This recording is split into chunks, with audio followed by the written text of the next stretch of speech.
And I'm here to tell you, Mr. Tinubu, President of Federal Republic of Nigeria, that your whole administration is a terrible administration. And in this video, I will be addressing the Minister of Education and the Commissioner of Education for Delta State. Your administration are terrible. They are the worst administration ever. You people should be ashamed of yourself for occupying such office. As a Minister of Education, you are supposed to look after anything concerning education in Nigeria. As a minister, what are you doing? You are doing nothing. You are doing nothing. I can remember in 2017, I paid 16,500 naira to write my WAEC. It's the same WAEC that students are paying 120,000 naira for in 2025. 120,000 naira for WAEC. 120,000 naira. I wrote WAEC with 16,500, 2017. Now, if you just go to the street, you will see a lot of students that are not going to write this 2025 WAEC. Why? Because there's no money. They did not register. They don't have money to register. Go to the market. You will see students that are supposed to be in school. They are hawking pure water. They are selling things. Minister of Education, I'm talking to you. Go to the market. You will see students that are supposed to be in school. They are hawking. Why? Why? Because your administration is a failed administration. In 2017, I bought 80 leaves. 80 leaves for 120, 150. Now 80 leaves is 600 naira. 700 naira in some places. 80 leaves. Okay, let's talk about the private schools. Before, a parent can use 30,000 naira to register 2 years old. 2 years old, yeah, 2 years old in school. Now, if you want to register your 2 years old, you are going to owe nothing less than 150. And that is not even a standard school, though. It's not a standard private school, though. Let not even go there. Just normal, casual private schools around. You are going to owe nothing less than 120 for a 2 years old, 1 year old.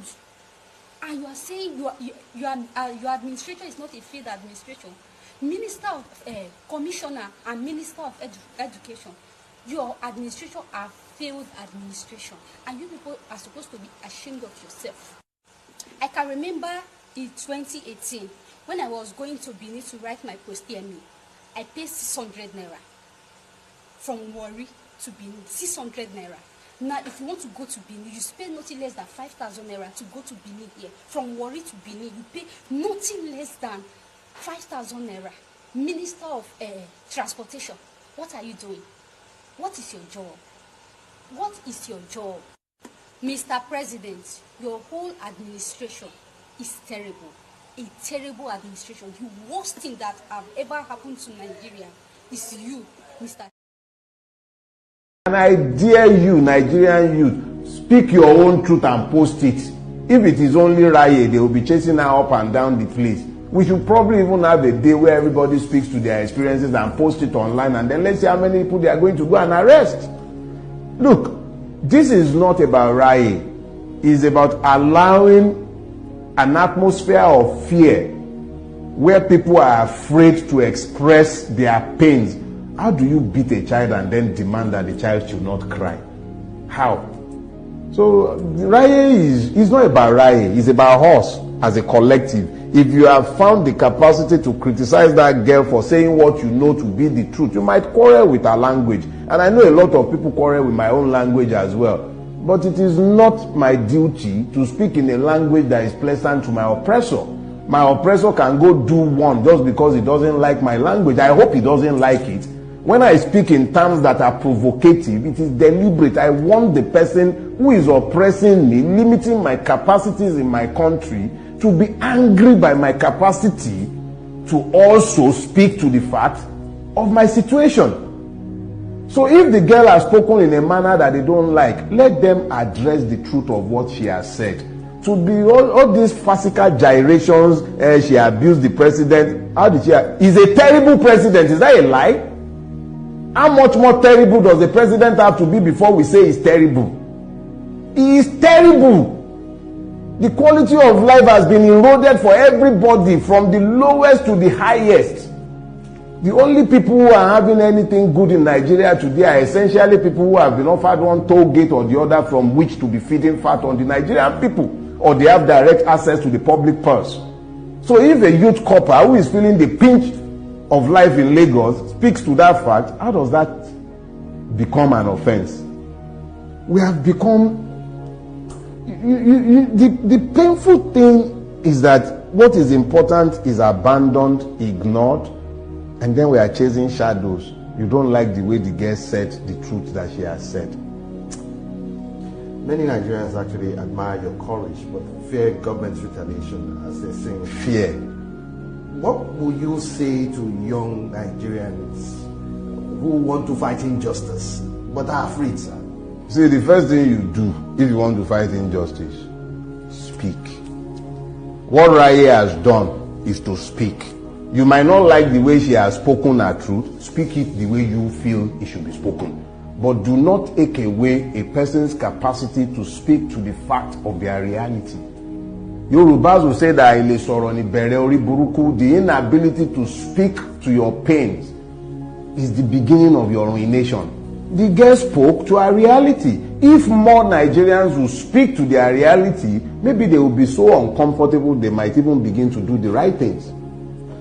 Finally, sir, if you had just one message to share with Nigerian people right now, what would it be? If you gain nothing else before 2027, make sure you have the capacity to choose who rules you.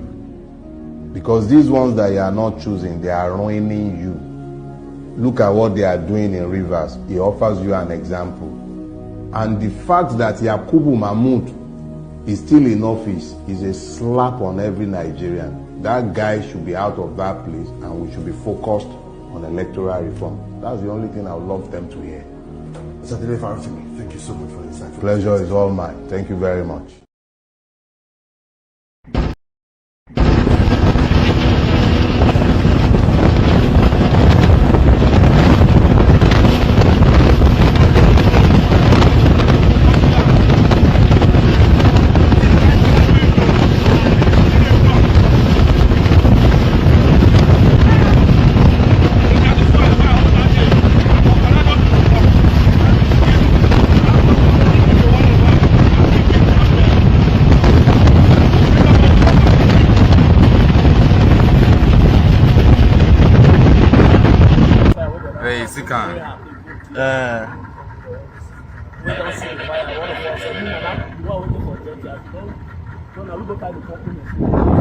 Alright, so as you all know, because of the heat of what is going on in River State, there have been some burst of pipeline explosion here and there.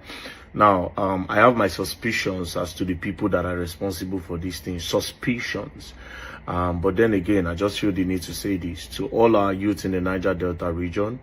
I know because of what is going on, some of you want Fubara to still be there. Some of you want Wike. You know, the politics, the tension is very high. And some of you will want to make a statement. Please, please, please, please. I want you all to understand that whatever you do, don't take your mind towards busting of pipelines. Because now, the thing will affect pass. All these politicians, they say, okay, yes, I won't scare. They no go feel them because they don't stack money, they don't save money. Go back to our history. If you now know how many years Niger Delta suffered this issue of busting of pipelines, our lands will be contaminated. The lands will be contaminated. People know if you farm. Poverty don't come. Nobody will buy fuel. Companies go start to they run. You understand? All those companies go they run. So what do? Now, I would still understand that even as those companies, nobody say people, they benefit. A lot of those communities still, they suffer. Because the leaders, they harness everything. They chop them for themselves alone. But please and please, do not be an instrument of all these bad people to go the bust pipeline. Do not be used as an instrument to bust pipeline. This is Nigerian property. Do not scatter Nigerian property for any reason. If you want to stand for whoever you are supporting, think of a better way to do it. Busting of pipeline takes us back. Takes us back. You know, the carriers go front. You understand? Politicians, mostly, they care about what they won't get. I still understand, say, if you bust them, it will cause them a little bit of a problem. But now we suffer and pass. That being said, I still no suspect Niger Delta youth of busting. All this one where happened recently. I still suspect them. Not them. I still suspect. I feel like they needed something to happen so that they'll feel Rush River State. May they declare this their state of emergency. That is my suspicion. I'm not saying that that's what happened. It's a suspicion. Because the way they quickly take run enter River State. You understand? Declare the state of emergency. Oh, Fubara suspension. Ba. You don't understand? You gonna see something fishy was going down. You understand? Pipeline just do poof. Next thing they don't reach. You be like saying, nah, them. Now you still run this package. But like I said, this is a Nigerian property. Make una no involve yourself in things like this. Anything where concern vandalizing, breaking pipelines, busting of pipeline explosion, I beg. Please. Niger Delta don't suffer enough. I beg.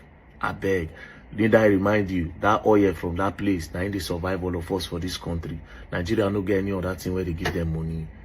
We know they produce anything. No be say the government no fit encourage production, but they will not do it. This oil money don't cause problem. Don't claim a lot of lives. It don't claim a lot of lives. And this is another reason why they cannot welcome technology. They cannot welcome all these they cannot welcome all these electric cars and all that.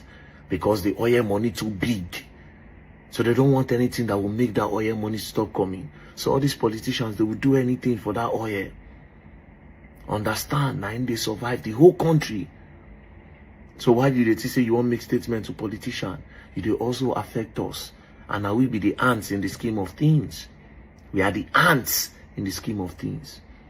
So unless we unite as ants, we'll not go to do anything. If they scattered all over the place, we can't do anything. They'll just crush us with their legs.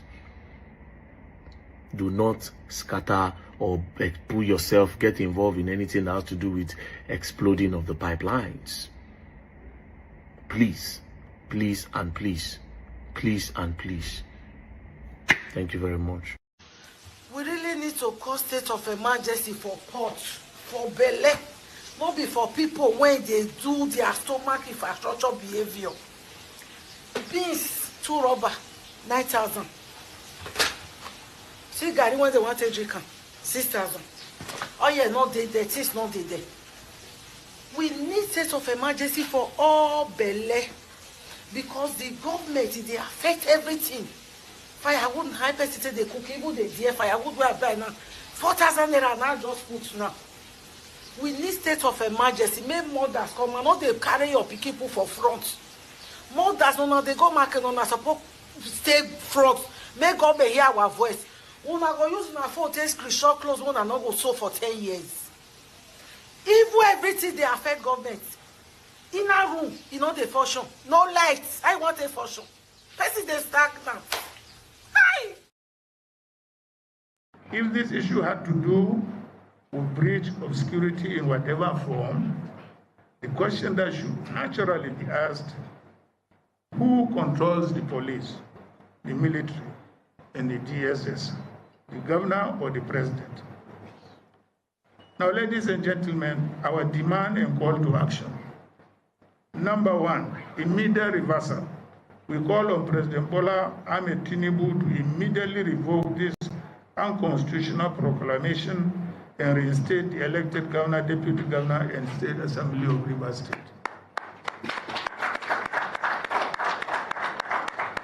Two, National Assembly reduction. We call on patriotic senators and representatives to vote against this illegal action when it comes before them for approval. The National Assembly must stand on the right side of history and not allow itself to be used to legitimize an unconstitutional power grab.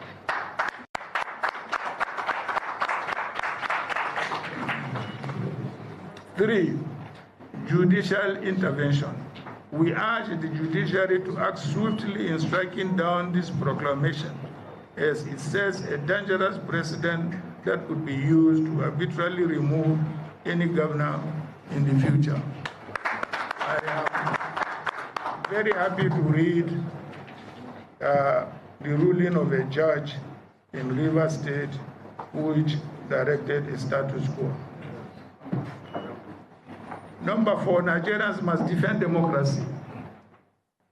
It's not only the responsibility of the opposition to defend democracy. It's the responsibility of all Nigerians, all of you, to defend democracy. Otherwise, there won't be a Nigeria. We call on all civil society organizations, political groups, and Nigerians of good conscience to stand firm in the defense of this democracy that we all have toiled to build. Rivers State is not a conquered territory, and Nigeria is not a dictatorship requiring the replacement of an elected governor with a military administrator. We recall that even when a previous administration had declared a state of administration in parts of the country bedeviled by insurgency and acts of terrorism, the governors of the concerned states were not removed from office, as this administration has done. This action by Tinubu, therefore, represents a new law for our country. Distinguished ladies and gentlemen, the historical unrest in the Niger Delta should not be forgotten so soon. Past administration had made great efforts and sacrifices to restore peace and stability to the Niger Delta, which is critical to the economic health and stability of Nigeria itself. This federal government should not manufacture political crises that could disrupt the fragile stability and return the country to the past that we have all prayed to leave behind for good. We must never allow personal political interests and the desire to hold on to power at all costs to throw the country into unavoidable chaos through brazen subversion of the principles of federalism, democracy, and constitutional governance. This is not just about Rivers State. It is about the future of Nigeria's democracy. Thank you.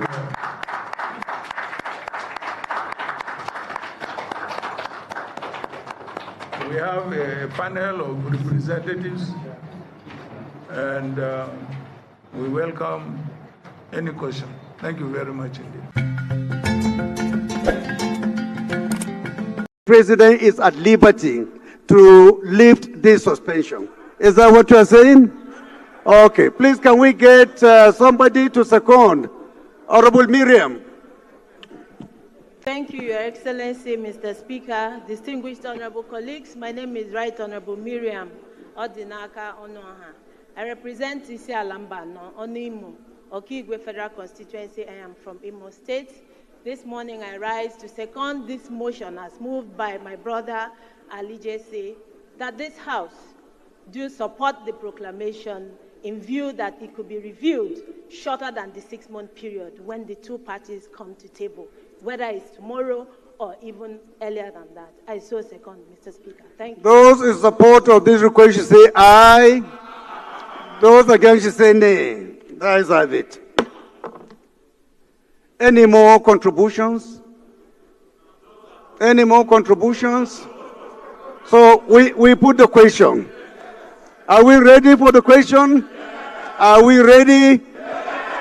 Those in support of this request of Mr. President as amended should say aye. Aye! Those in support of this request from Mr. President as amended should say aye. Those against should say nay. That is have it. Thank you very much. Clerk.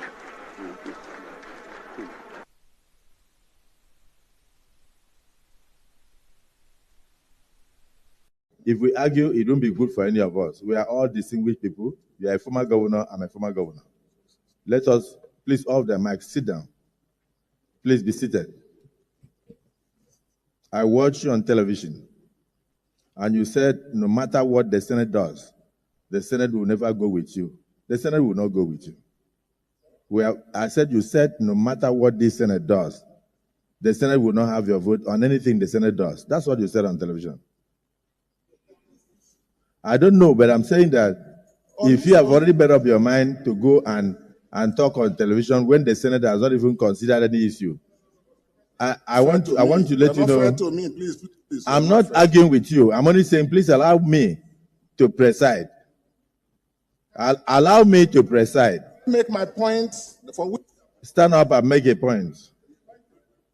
Thank you, Mr. President. Please, you know, we must have mutual respect for all of our colleagues, okay? And I do have regard for you, particularly as our presiding officer. I appreciate And I think that should be reciprocal. Now, the point of order, Mr. President, Henry Siraki Dixon by Elsa West. The point of order I rose to address is to draw the attention of the presiding officer and our colleagues to the specific provisions of our rules. Each one of us is guided by two documents: the Constitution of the Federal Republic, upon which we're sworn, and the rules that govern our proceedings. The proclamation has been read to us, and I wanted to draw your attention, Mr. President, respectfully, and the attention of all our colleagues, to the specific provisions of our rules. Order 135.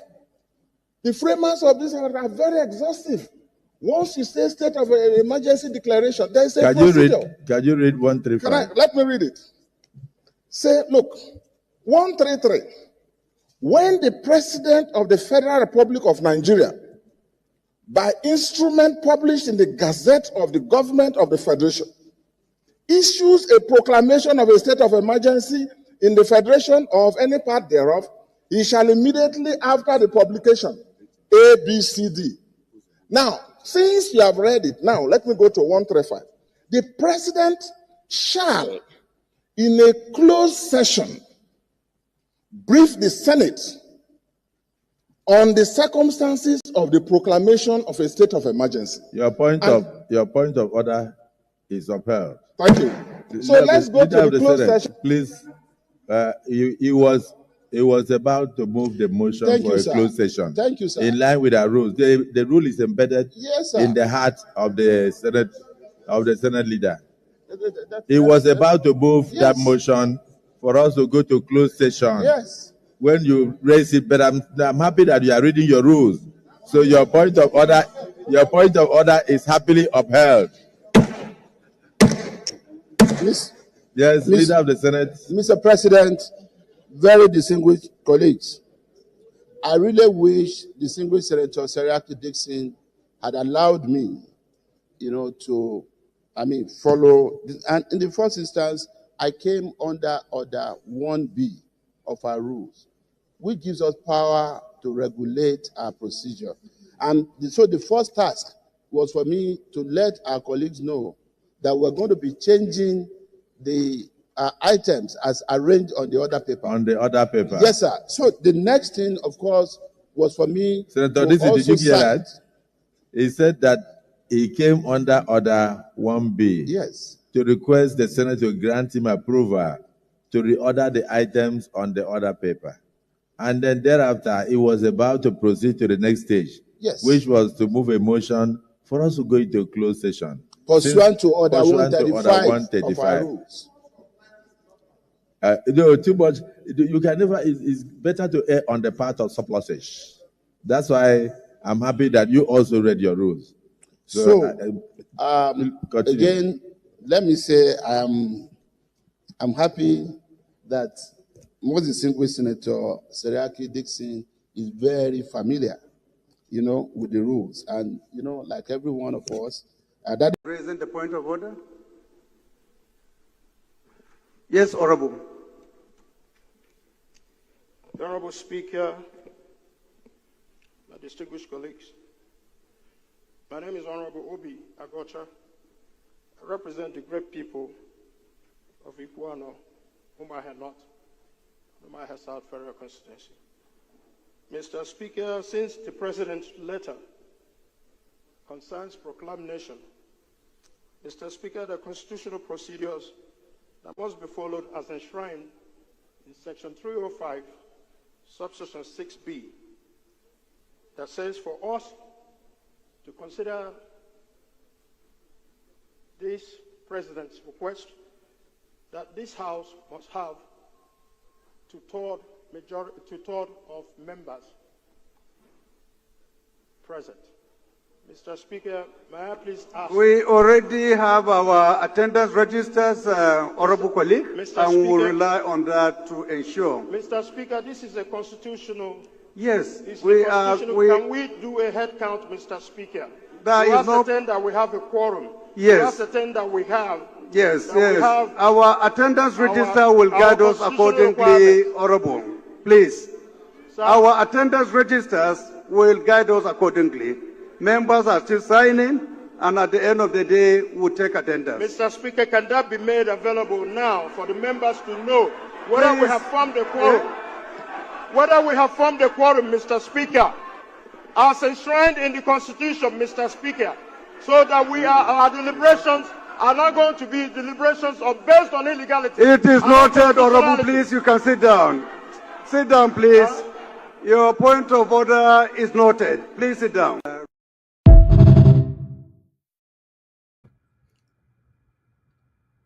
All right, for those of you that doesn't understand that last video, that was Labour Party rep, speaking, or rather senator speaking against the unconstitutional suspension of this Governor Fubara and his deputy, But if you check what the Speaker was trying to do there, continuously, as you know, these guys have demonstrated this same satanism in that house by trying to shut you up when you are trying to speak truth to power. So when the Labour Party senator, or rather, was trying to let the Speaker know that, no, this is not right. We cannot go against the Constitution. Then the Speaker was doing everything possible to shut him up. And he ended up shutting him up. Now, so we see him. At least, this particular man now, what's his name? Let me see, because we've criticized these people all the time. We should also know that this man tried his best. Let's see his name. 1 minute.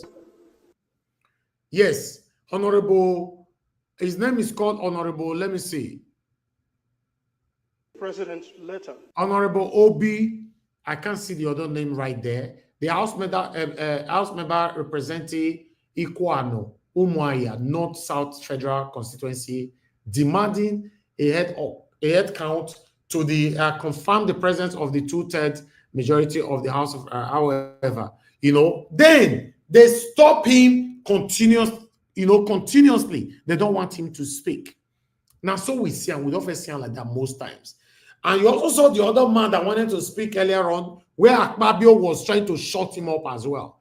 The man told Akpabio, we all are senators here. If I respect you, you must reciprocate that respect. Una still see that one.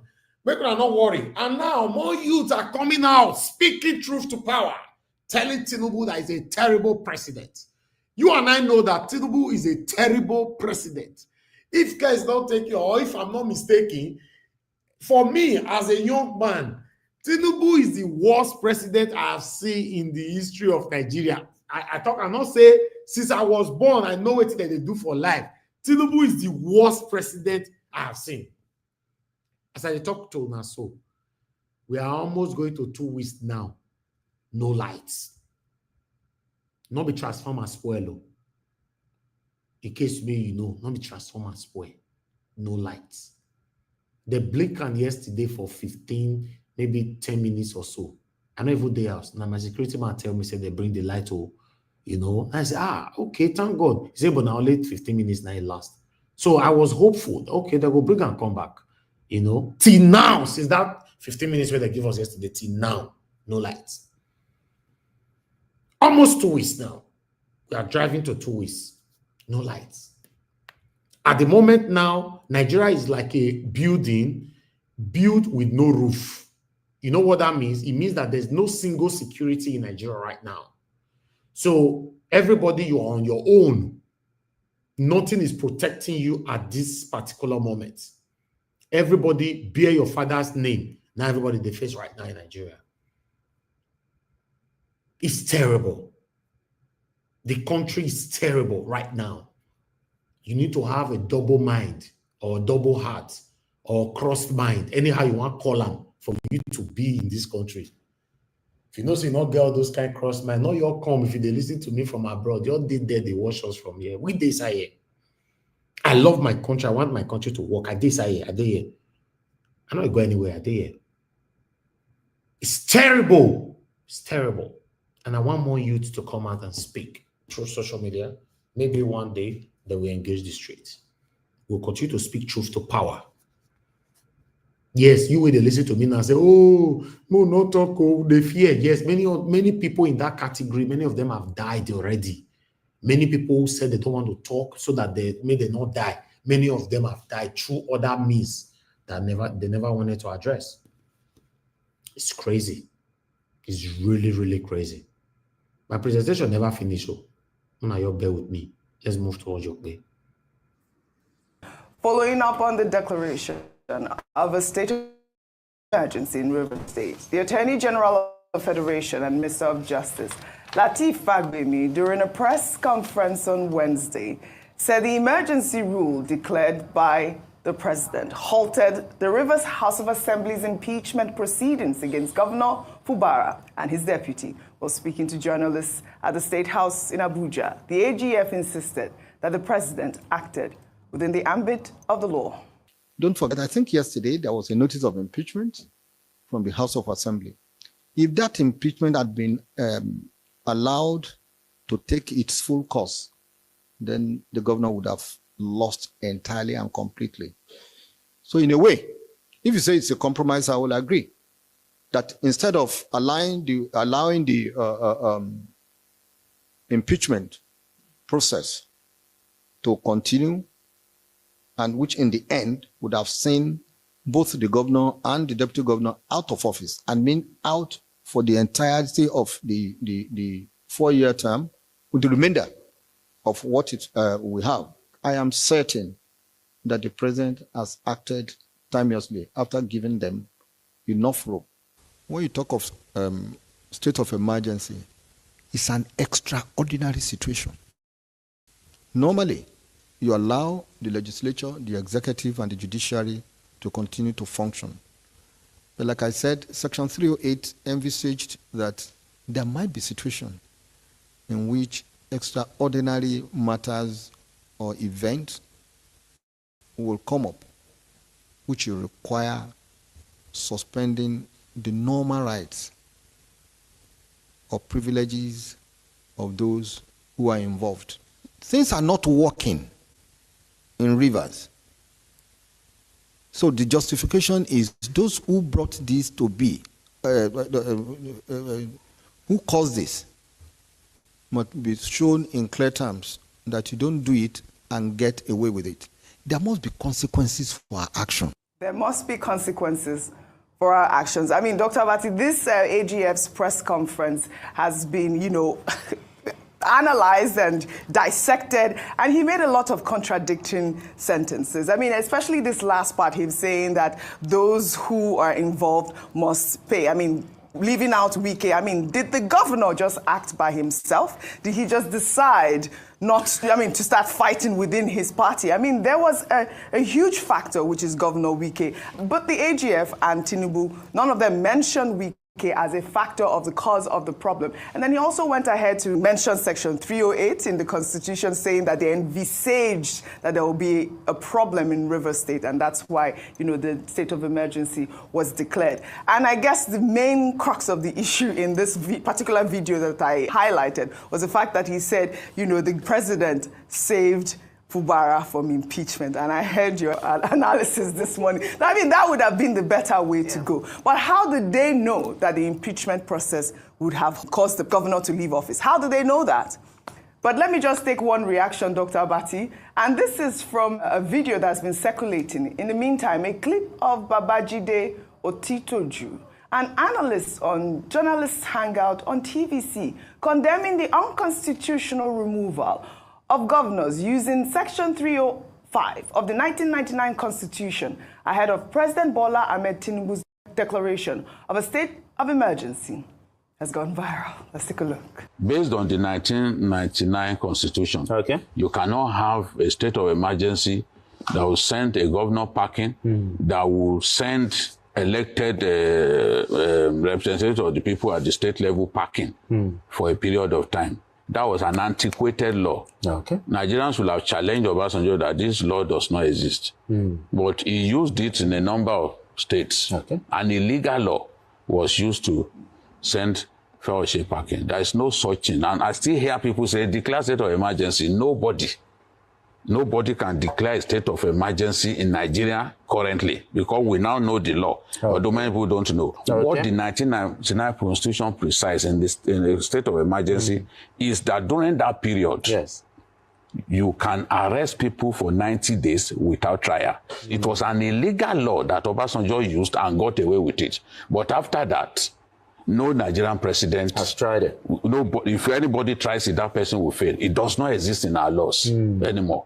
All right, Dr. Bati, you said he was referring to the State of Emergency Act 1961. On the basis of which the Balewa government removed the government in the Western region in 1962 and appointed Dr. Maje Kudume as the sole administrator. All right. But what people should also realize is that in that First Republic, we were running a parliamentary government. The premier himself was a member of parliament, okay? So first among equals. So once you dissolve the system, it was based on that, State of Emergency Act of 1961. And that was why I said earlier on this program that we no longer have that law. That law, which was quoted during the Obasanjo period, did not exist. And that's the basis on which people are saying, the removal of democratic structures in the Ekiti and Plateau and Yobe State, was wrong under Obasanjo. And that, look, under President Jonathan also, that law does not exist. Some people have been saying it now exists. That's what and now I'm saying that I have not seen a copy of this, their 2018 act that some people have been quoting. Maybe there was a bill, but I'm not too sure that it passed through, the complete process. And in that light, even if that law exists, it's a subsidiary legislation. It cannot be superior to the Constitution. And to the extent that you have Section 1, Sub 2, you have Section 11, Sub 4, you have provisions under 305 also, and you have 188. That law, if it exists, is to the extent of its inconsistency with the Constitution, null and void. Simple, trite law. Very well. But this TVC journalist, he made all these comments way ahead, right before Tinubu's broadcast, before the declaration. Did he read? Okay, he checked his mouth. Okay, go ahead. Oh, go ahead. That's why we say people should have integrity. He made all these comments before. But the man, he folded. He changed mouth afterwards. Guess what he was not quoting? He was not saying that somebody sent me about that emergency law. The TVC journalist, he was not quoting. No, he's a very senior journalist. I know, but with due respect, in this regard, you change mouths. That's just it. How did he change? We are talking facts. Okay, what did he say? Earlier, before now, Dr. Abati, he said all the right things before that decision was made. But next time, yes, and yesterday, at first he blamed Fubara all through. Now he was now talking about the fact that there was an emergency law of 1961, 1962 that you were talking about. There is 1961, yes. And he claimed that law, somebody sent him, that had not been repealed. So people are changing mouths. See, when we should be able to call people out, we call journalists out when they go astray. That's the ethics of this job. We're not doing it because we are doing paddy or friendship here. We are saying it because that's just it. Coming back to the main matter at hand, as regards even the decision made in the first place, with due respect, it shows that Mr. Lateef Fagbemi, the Attorney General, didn't even have strong points of reference in his arguments. Right. The point about the pipeline that was bombed. Oji, do you know that the pipeline started working back today? The pipeline is back on today. So all of that was just to be able to give somebody a bad name. That's just it. Let's call a spade here. Well, all right. Before I want to just unpack the whole system. You said that this TVC journalist, has changed his stance at this point. Babajide Otitoju. Otitoju. Yes. Well, he's an experienced journalist.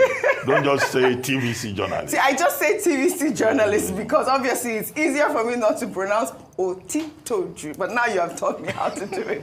Well, all right. In the meantime, in a controversial move, President Bola Ahmed Tinubu on Wednesday swore into office retired Vice Admiral Ibok Ete Ibas as the sole administrator of Rivers State during a brief ceremony witnessed by Femi Gbajabiamila, the Chief of Staff to the President, and the Attorney General of the Federation, Lateef Fagbemi, eliciting a wave of reactions. Vice Admiral Ibok Ete Ibas, who solemnly swear, affirm that I will be faithful and bear towards the General State of the Republic of Nigeria, but I will preserve, locate, and defend the Constitution of the Federal Republic of Nigeria. So help me God. All right, let me take a reaction really quickly. This is from Inibehe Effiong, and I love to quote him because he's a lawyer as well. Well, he wrote a long tweet, and I'll read some parts. He wrote, "The Supreme Court decided that the statutory allocations due to Rivers State should be withheld because the governor did not recognize the House of Assembly and did not present the budget before the said House for passage."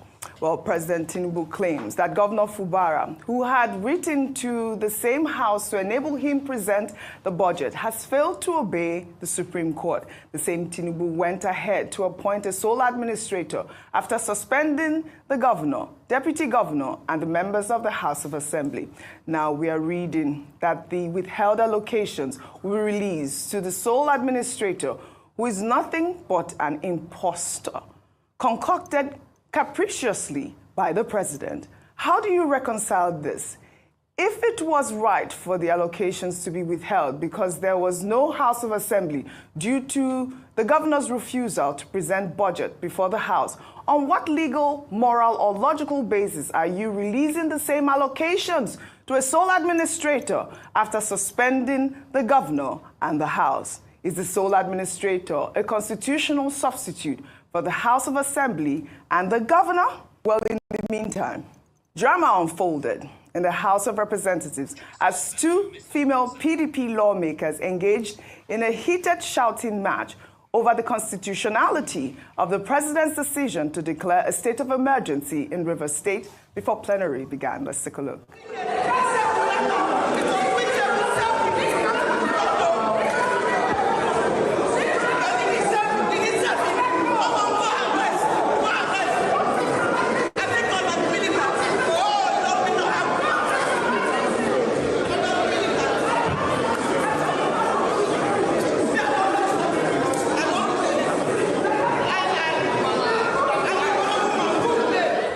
I mean, this is not something I wanted to see yesterday, but you can feel their growls with this declaration of a state of emergency at this moment. In Rivers State, residents trooped out to protest against the president's declaration of a state of emergency.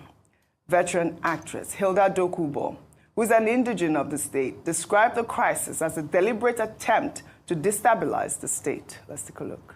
I will say it over and over and over. What's going on in Rivers State is not Signala in Fubara. What's going on in Rivers State is a comeback for the economic soul of Rivers State. Somebody wants to grab the economic soul of Rivers State. This is not right. This is not right. We are at peace. Let our children, let our families be at peace. Let people go to work at peace. All these army people driving about, this is not right. This is not right. This is not right. All right, my heart goes out to them. Meanwhile, an eyewitness recorded a video showing a heavy military presence in Port Harcourt. In the video, the eyewitness claimed that soldiers were arresting people making videos of their presence in the state. Let's take a look. See what is happening in Rivers State, where we have state of emergency because of someone was videoing and the person was caught. Someone was holding the camera and they had to stop and arrest the person. Soldiers are everywhere in River State. Like, it's crazy. Even here, if you look. No, this needs to be investigated. Nobody has any right to pick up anyone because they are filming at this moment. I'll just read Atedo's tweet before I come to you, Ayo, just to sum up this whole Rivers crisis.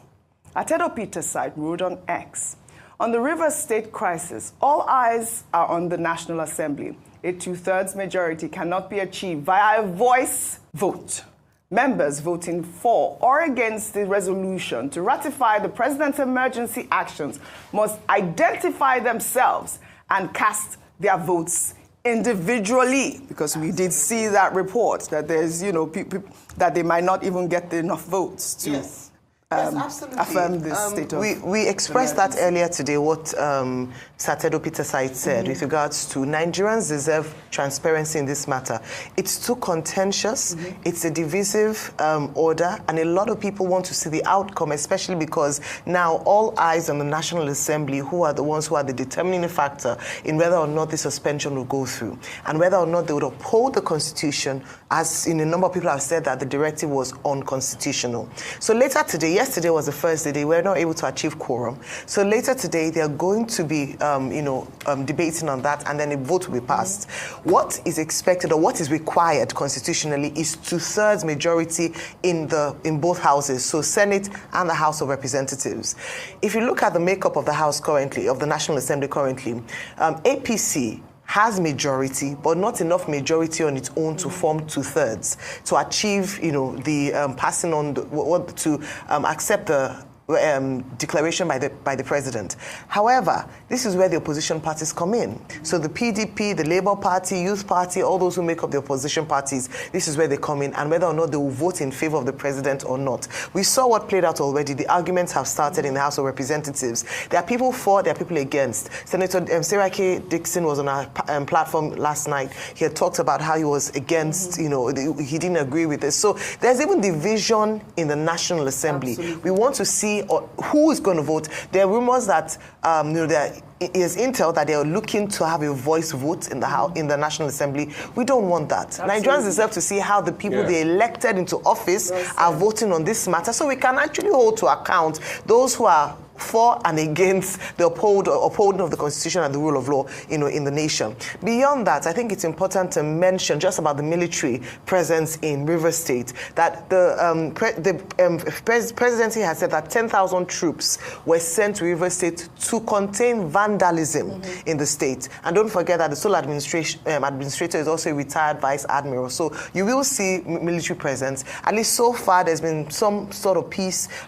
We haven't heard of any vandalization of pipelines or anything. And that brings to the question again, the justification for the declaration of a state of emergency. That how bad was the situation? How bad was it? A number of people in Rivers State said things were not that bad. There was calm, at least relative peace and calm in the state, aside from the recent incident, which was one, and then the pipeline's already back on stream, like you mentioned earlier on. So was the violence justifiable? We've seen even more violence in other parts of the country, and a state of emergency was not declared. So how fair was that decision? All right, Dr. Abati, we've talked a lot about different things, but I wanted you to just touch on the swearing in of Ibas. And in Ibehe Efyong's tweet there, where he was talking about the justification of withholding Rivers allocation, and now they're saying that they're going to, give it to...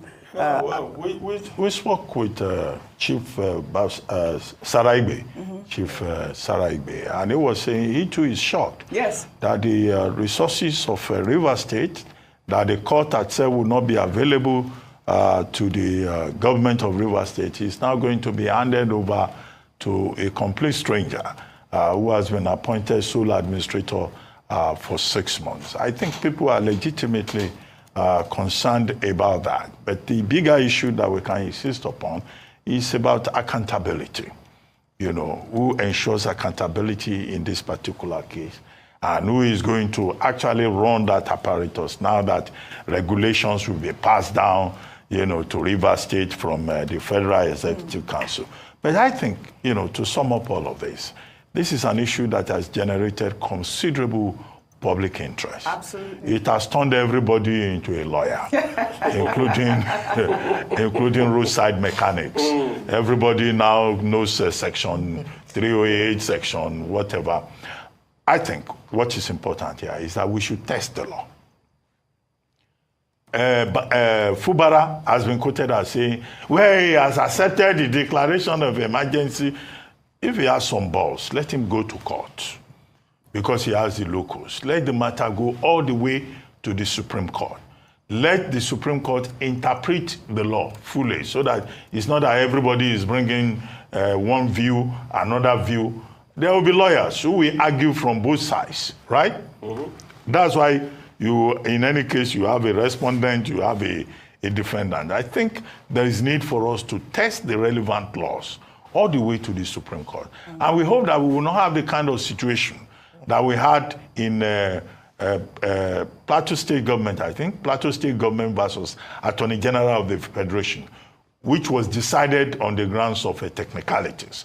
We hope that the Supreme Court will have the courage to spell out the details and interpret this contentious issue.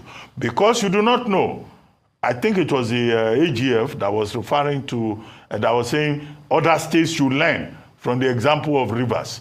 Is that supposed to be a threat? Which state are they going to declare state of emergency? You started talking about Osun. We hope that Osun will not be some people have muted that idea from the APC. The next target. No, I mean, we're criticizing this, but this court can help us resolve all the conundrums. Politicians, by their... All right, guys. Yes, my presentation took a lot today. Thank you very much, my people. Good morning, good afternoon, good evening to you all. Thanks for your time with us. Yes, the state of the nation. Now we still there. I understand a lot of people talking about the River State and all that, but we should just put all together as the state of the nation. Nothing is working right now. Hunger everywhere. My friend was just telling me, a couple of minutes ago, that one egg at work, because he worked with an insurance company, that to even eat at work now is a big problem, and his salary is about 260,000 naira. So we were just calculating transport to buy petrol to VI to work there and come back, and what you eat at work and all that.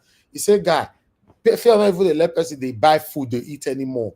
He said one egg now 350 naira. So bread now like 1,000 naira. So for you to eat bread and only one egg now, you should be looking about 1,300 or 1,500 naira, because you go buy water as well.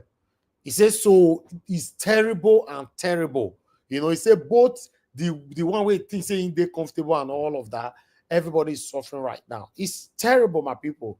If you see the rate of the people begging right now in Nigeria, some of my family members were asking me a couple of days ago, what are you doing there? Using Benin to ask me, what are you doing there? Come back and all that, To be honest, my people, it's terrible here. Nigeria, if they call Nigeria now, like they used to be before, you see people visit Nigeria from abroad, and you just have maybe 1,000 pounds.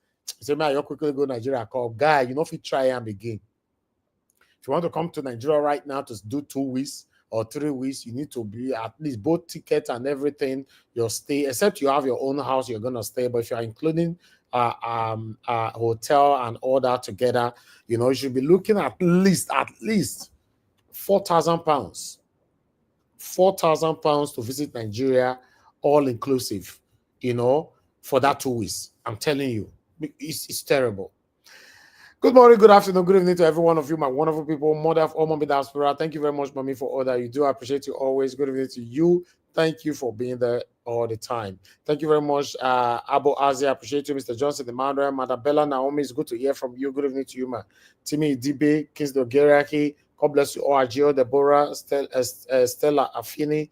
A lot of people commented already, but I'm not going to mention all names. I just want all to know that I appreciate you all.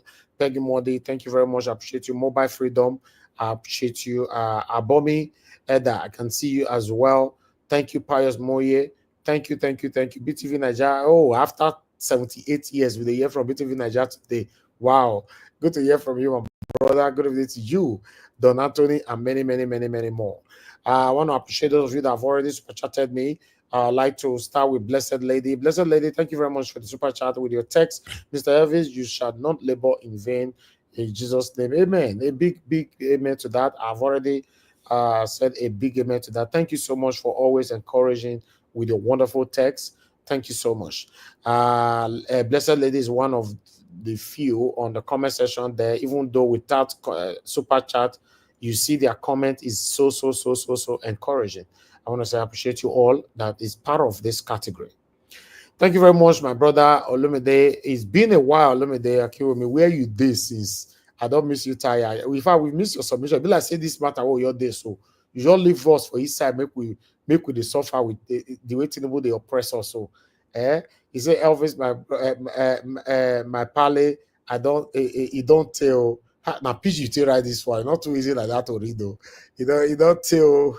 Wait them don't. God. Okay, thank you, my brother. Thank you so much. But they're not costing the laugh inside. I don't read pitch like that too. Thank you so much, my people. And God, I will bless you. I appreciate you all, guys. You can press more on the $ encourage our work, and also press on the like. The like is not very encouraging today. Currently, the like that we have here, let me just pronounce that. We have 167 likes, and we have over 600 people watching us. Nigeria Watch have about 500 watching us there. So what's happening? 169 likes. That is very poor. Should I now start begging you guys now to press on the like before you press on the like? If I cannot beg you now to press on the $, that one is understandable. But should I now start begging and say, please, press on the like button? Or should I now start begging, please, help us to share our videos? How can we be having 179 likes when we have lots of people watching us? It's not nice, my people. Even though we don't ask, always encourage us. Thank you very much. Don Anthony, thank you very much for Super Chat as well. I'm grateful to you all.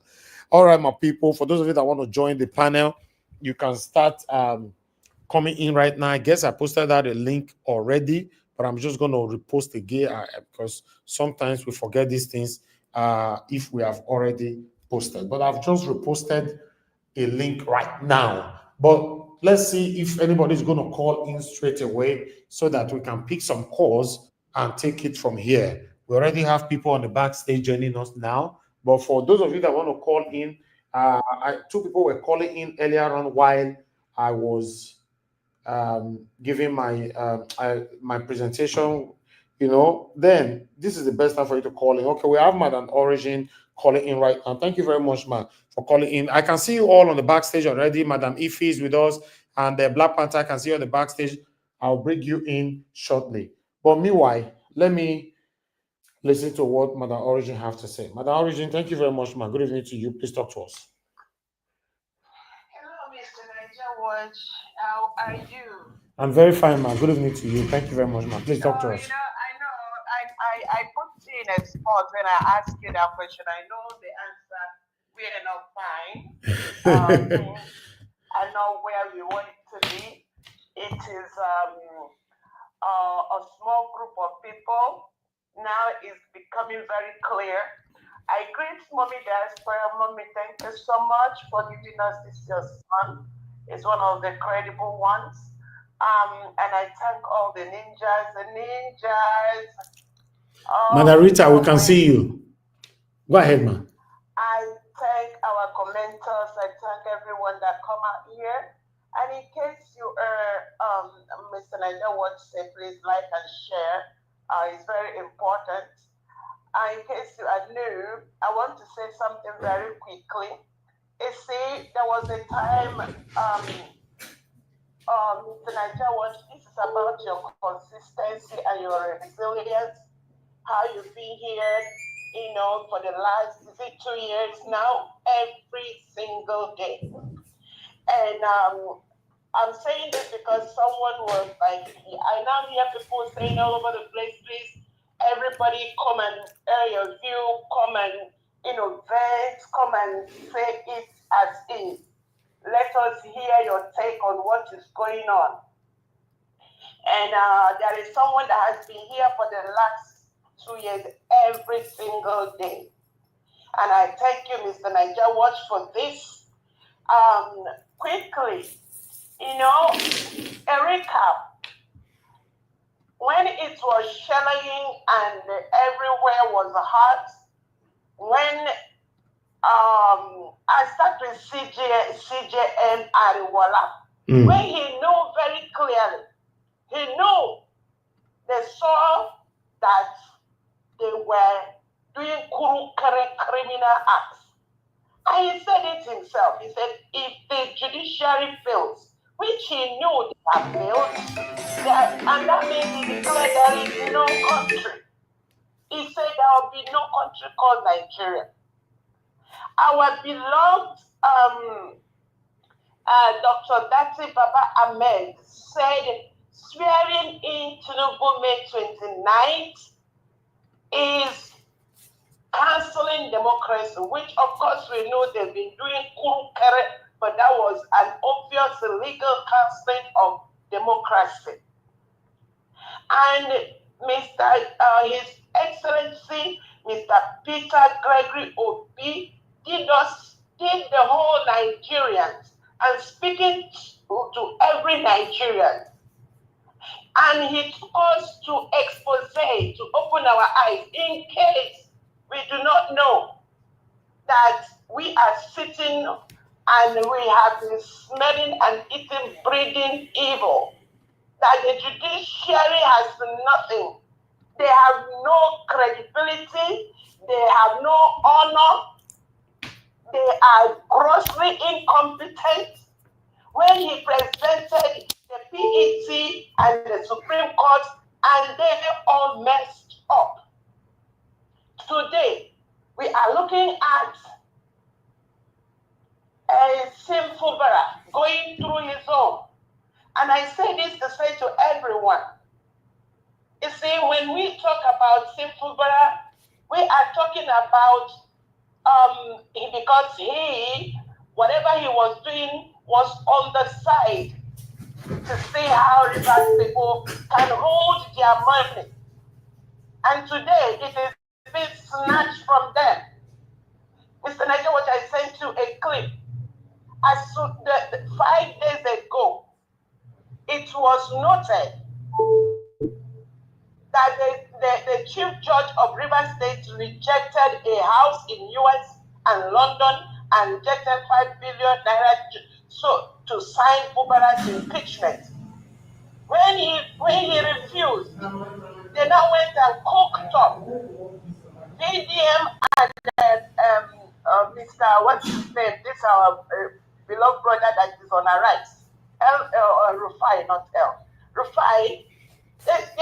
We keep saying allegedly.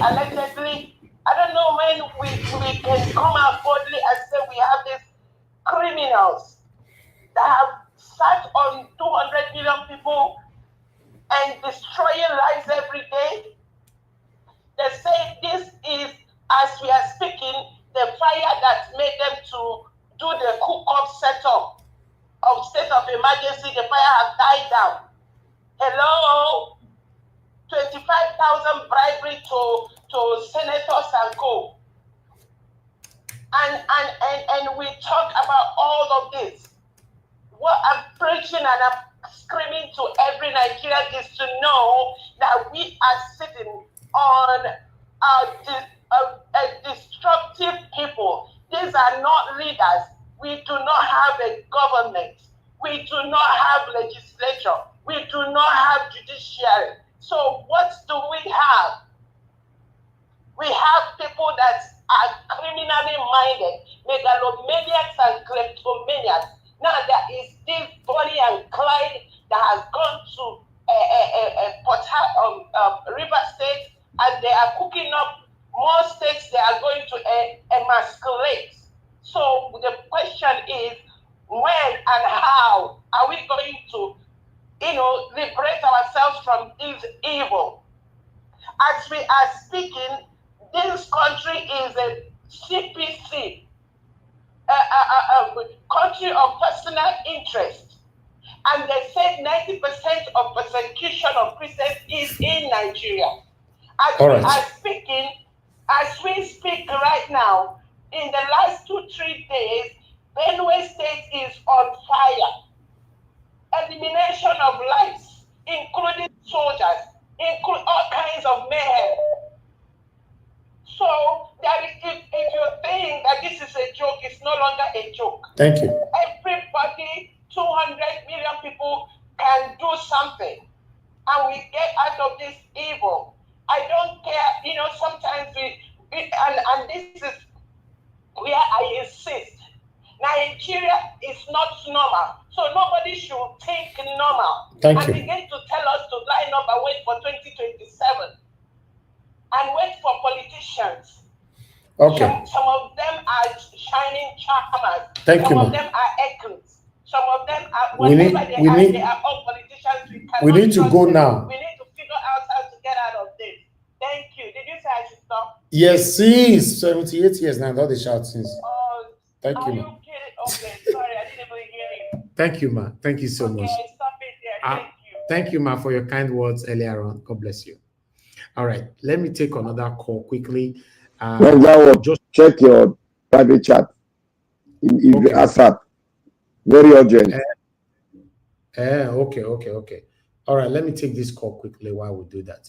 Mr. Larry, if you are there,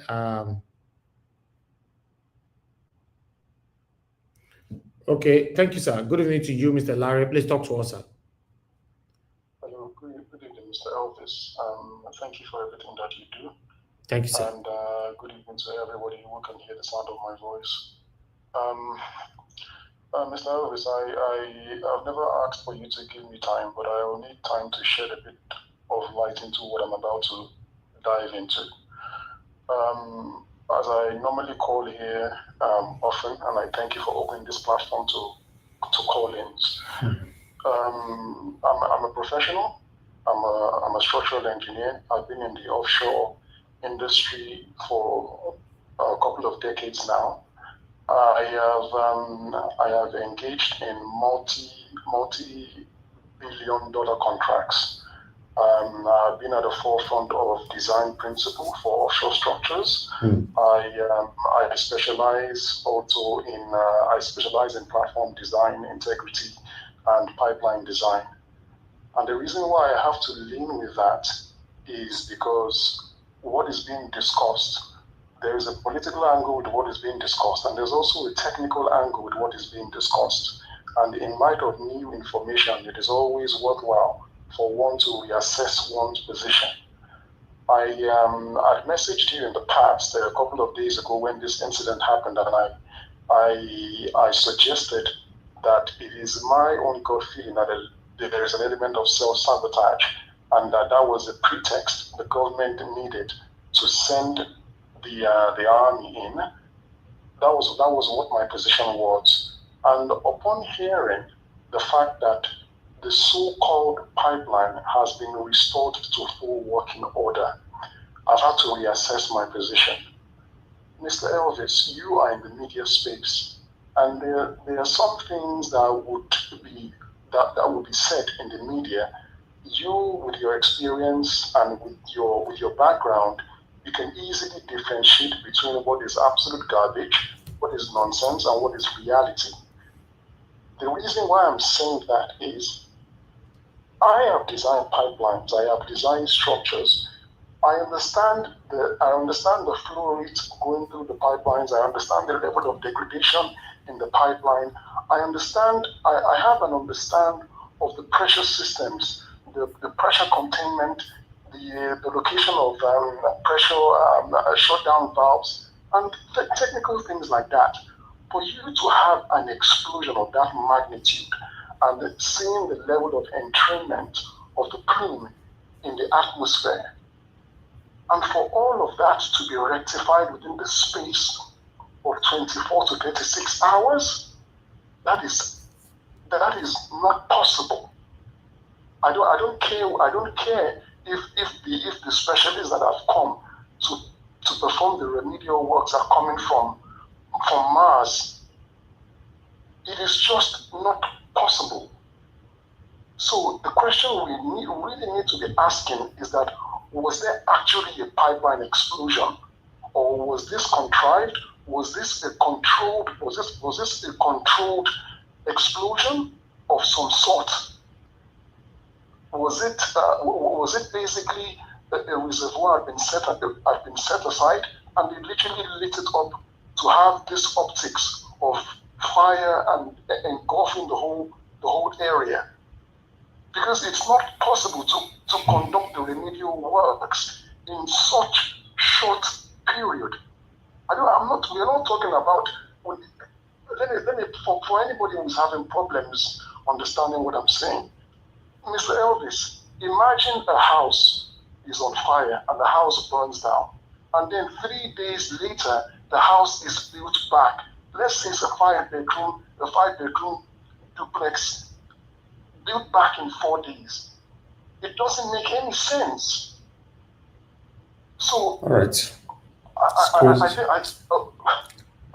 think I'll leave it there just for people to again absorb what I've said, try to rationalize it in light of the information that is coming out. Mm-hmm. Thank you very much, Mr. Larry. Thank you so much. Thank you for putting your voice to this. You see, Mr. Larry was trying to come in a different dimension. In fact, by putting in his own perception, his own understanding, experience in this particular area of pipeline vandalization or bombing and all that. It's very, very crazy what is currently happening right now. Mr. Jonathan, we can see you are struggling with your network. Recently, I don't know why this is happening to you, but meanwhile, let's go to Madam Ife. Madam Ife would like, before I come to Black Panther, I'd like Madam Ife to talk to us. Black Panther, I saw that, but I would need a proper verified article or platform to mention that on air. If you can send any link to that same private chat, then I can discuss this on air. You know, I appreciate you, my brother. Madam Ife, are you there with us? It's from Sahara Reporter. Okay, I'll do research on it now. Okay, Madam Ife, it looks like you're not available to speak right now. I think we should come back to you, Madam Ife, right? Okay, I'm not sure she's even listening to us. Maybe she muted us and she's talking on the phone. Black Panther, I'd like you to take the floor. Talk to us, sir. Good evening to you. Good evening, Nigeria Watch. Thank you, my brother. I want to say thank you for everything you are doing, trying to get myself intact. I want to thank you for everything you've done. And you want me to come back? You want me to come back to you so that you have some time to prepare? No, just let me go. Let me continue like this. It's not the thing that is happening now. It's a little bit depressing, and it's a sad day in Nigeria. Coupled with what I sent to you, Nigeria Watch, I have confirmed it myself, and I pray you confirm it. It's something that is very, very, very, very important. Very, very important. Nigerians don't know what is happening now. Within 48 hours now, I don't know what's going to happen in that country. But I pray God be our defender. I want to thank everybody out there. I want to thank the commenters, all the Nigerian supporters, other countries that are supporting Nigeria to get their freedom. I want to thank you all. Today, it's a sad day that Nigerians is experiencing a lot of things that is so evil. And I have given a prelude when this government took power. I gave a prelude. I told some of our guys here that they should all go and watch a video. And it's a video of a tyrant, a drug peddler, a mafia. That if you watch the video, you will know how this government headed by Tinubu is going to operate. All right, Black Panther, I just confirmed it, but unfortunately, I cannot showcase everything. But let me prove this to people here. Yeah. That's the best. You don't need to showcase the video. Yeah. I can't show even the picture. I can't show it more than this. Yes. Because Yes. not Yes. the way you go allow. This is so shocking. It's so a sad day. This is so sad. Ah, God, this is sad. Nigerians should please be, everybody global Nigerians, stay glued to your news. Wherever you listen to news, please stay glued. We don't know what's going to happen within 48 hours as I'm talking now, because the message has been taken out there, and that message is directly to the Nigerian military. And to every Nigerian, it's a sad day today. It has never been done before. It is done now. Lord, I want to speak, before I speak on that, I want to speak on what this man is doing now.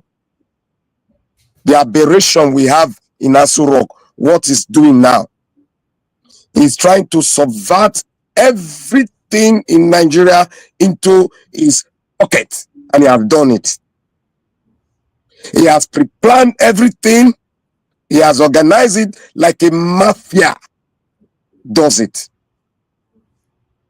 And this is something I have watched, and I knew he was going to go this route, because that is in his blood marrow. It's in his blood marrow. It is his character. He looked silent, but he never deviated from his plan. And his plan, he will want to fulfill it unless the Nigerian people stand up now and resist. If not, what we are all running away from, not the ultimate one that has happened before, but what has been frequently happening in Nigerian space that have made us to come to this area, that it was not well done, and we are in this shamble in my local again. I'm saying this because it is a dent. Nigeria just showed it now. It's a dent, a stain on the Nigerian state as it is, on the Nigerian military as it is. If we don't rise up, if the military refuses to not to rise up and sell the country to a terrorist group, I don't know what's going to happen next. Because it is high time. This is not a matter of tribe or one thing again. If the Nigerian military cannot rise up to defend the country, to pull down all the strongholds that is holding the space not to fight insurgents in that country, Nigeria, it will consume every one of us, directly or indirectly. I'm speaking this because of my vast knowledge and my vast way of research on it, and I'm on ground in more than 60-70% of military insurgents in Nigeria. I'm alive to witness it.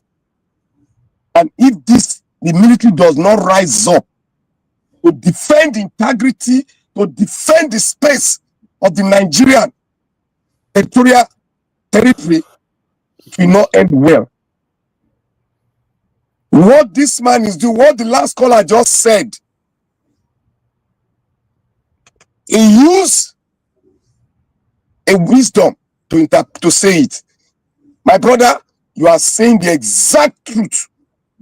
It was a pre-planned thing, and nobody, no scientist, no engineer can put off a fire that emanates from a pipeline within 24 hours. It is not possible. It has never been done. These people are toying with the country.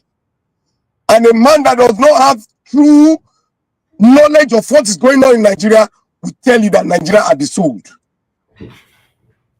It has been sold to the highest bidder. Nigerians are like rabbits in a rabbit hole now. People are hunting for every Nigerians in that rabbit hole. If we don't retrieve and go back and defend this country, you might see it no more. I am saying this from what I have seen, what I have seen with my eyes against the Nigerian army. If this military, if this government refuse to go after this terrorists, refuse to stand down, my brother, I will say here, the military should take over. Nobody can convince me here. The military should rise up and take over. Nigeria is, look at what happened in Benue today or yesterday. Look at what happened in the West, Ondo State. People are being taken down like meat, cow. No value for the life of one Nigerian. We have been tagged as a human that doesn't have value. But which of the military that is going to take over then? I don't know. We call them benevolent dictators. If they are ready, we have military. Nigerians are military. Every Nigerian there are the military. If nobody is rising up and they are playing politics, we are enjoying it. PDP, APC, Obi is speaking APC, PDP, speaking Labour Party. You might not see this country again. If you cannot do it, let's seek for help. It's not a sin. If we cannot do it, let's seek for help. It is not a sin. Nigeria cannot go into another WAR.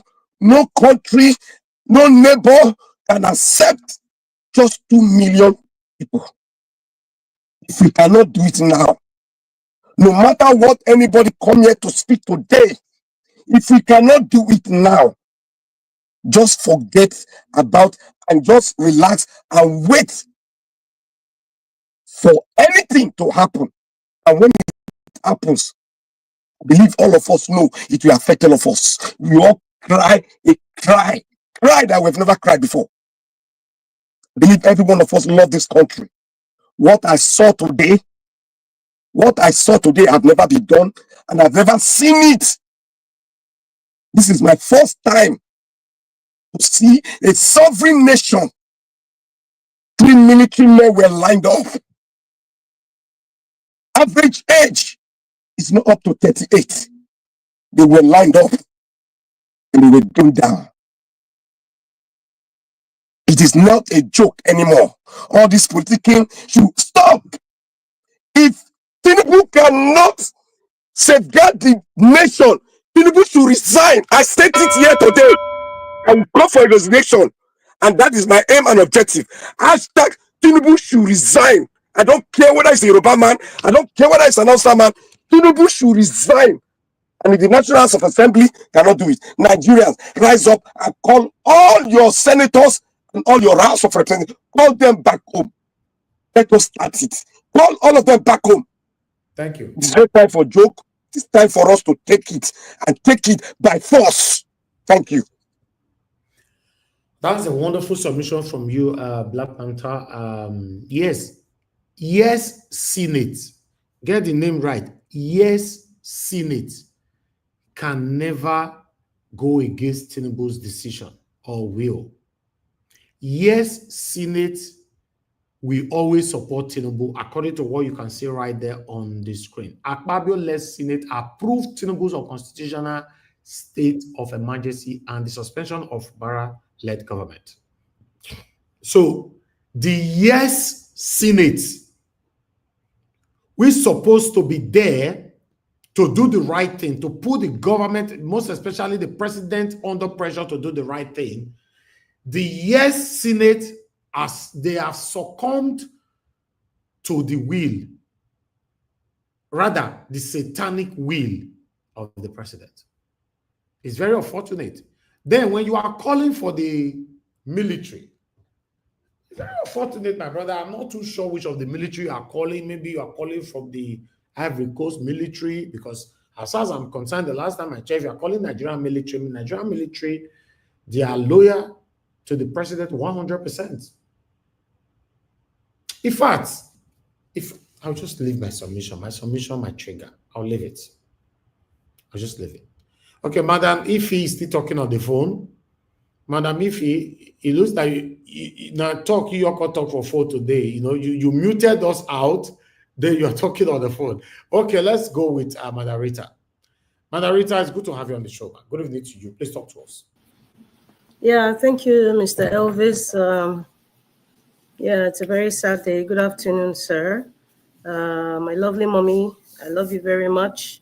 Greetings to the lady, Madam Ife. Good to see you. And every other person on the screen. I can't really see your names, but good afternoon to everybody in the comment section as well. Black Panther, thank you for your speech. Basically, you kind of like said it all, you know, looking at the state of the nation. And, you know, there's something that it just occurred to me now.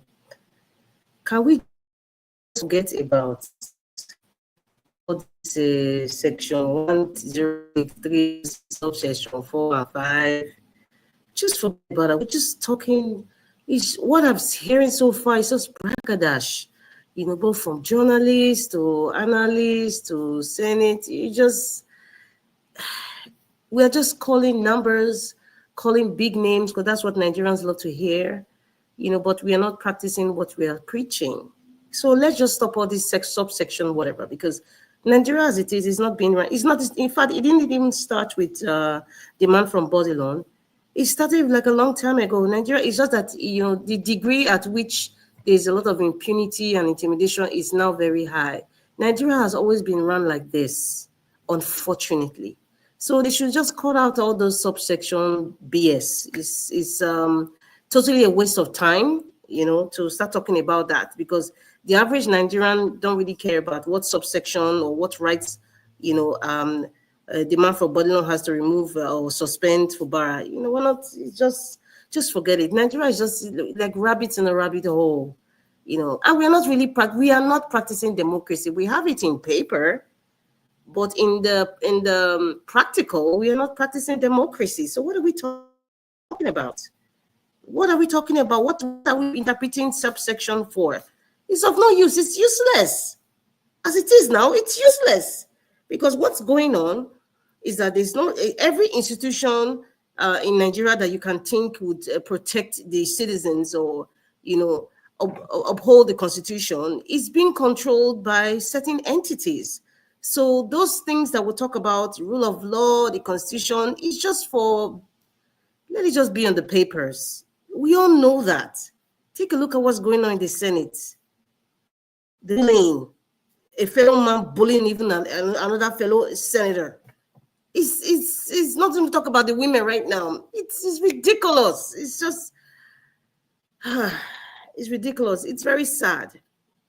It's very sad. And I'm just going to, because it's so overwhelming right now that you just wonder, what exactly are we doing? How exactly can we change the narrative? I think a whole lot of Nigerians know how to change the narrative. But it's just like majority of Nigerians are cowards. Yes, majority of Nigerians are cowards. We just talk, just like we have Tom Ateke, we have Tom Polo, and we have the overfed orangutan, Asari Dokubo. They come and, you know, they all talk, you know, as if there's some sort of King Kong. But in actual fact, they're actually chicks. That's babies of even chicken. They not even got into the chicken stage. It's just talk and talk. At the end of the day, everybody's just for their pocket. Nobody wants to sacrifice anything. That's why we are where we are today. Even as we speak, this new administrator, I was listening to earlier on Arise TV, there's this chief, I've forgotten his name. He said, as the elders, the John Nation, they're not going to see this man, this new administrator. They are not going to go. But I would say, for the meantime, you mean, sir, for the meantime,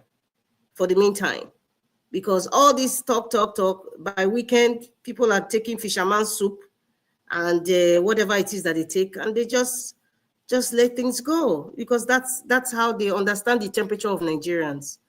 The elite understand the temperature of Nigeria. In fact, they have studied Nigerian behavior perfectly, and it works every single time. They know the bombing of the pipeline, every there will be some hoo-ha about it, and everything will go to ice water, which is already happening already. So we're so predictable. And I love what Sorore said. I don't totally agree with Sorore in a lot of things, and I still think, he doesn't have the emotional intelligence to be a leader in terms of being a president of Nigeria. But however, there's some things that he says are very, very factual. And there's one thing that he said, that this man from Bordelon's administration, is a fuel to hasten the revolution that will take place in Nigeria eventually. Yes. And when somebody is so consumed with greed, you're so consumed with power, you do not understand, you don't get the consequences of your actions. But when everything escalates, they can't handle it anymore.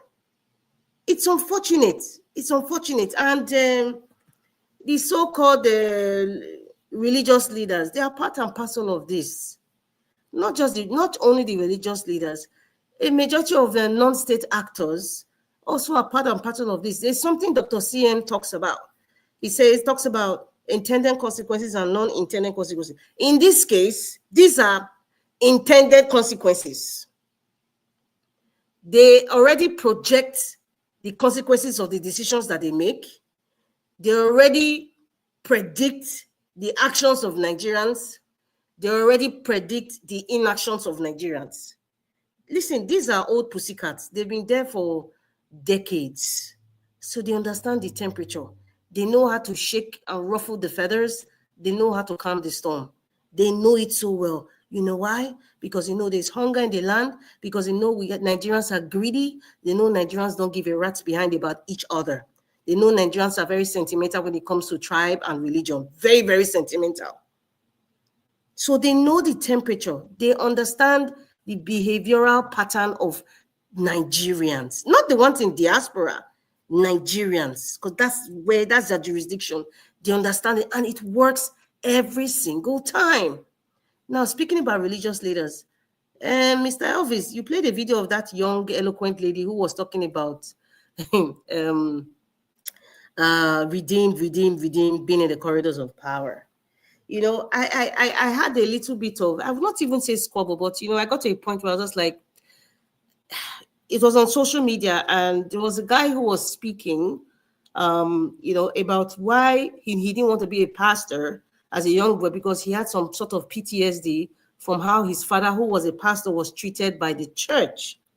And then he had come to realize something. He said, Nigeria is a society where whoever is sending the message, not whom, whoever is sending the message, or let me use the word, whoever is speaking the message for people to understand properly, whoever is speaking any message at all, typically, culturally, Nigerians will look at the position of the person in the society. Nigerians will look at the influence of the person in the society. And Nigerians will look at the age of the person in the society. That will determine if they believe you or they wouldn't believe you. And the elders have mastered this. They know that as an elder who is worshipped, or as a church elder or a daddy Gio who is a god of men, I can never call them men, or god of men, he knows that even if he tells a lie, even if he twists the Bible teachings, even if he changes the doctrine to whatever it suits him, the ones who worship him would believe.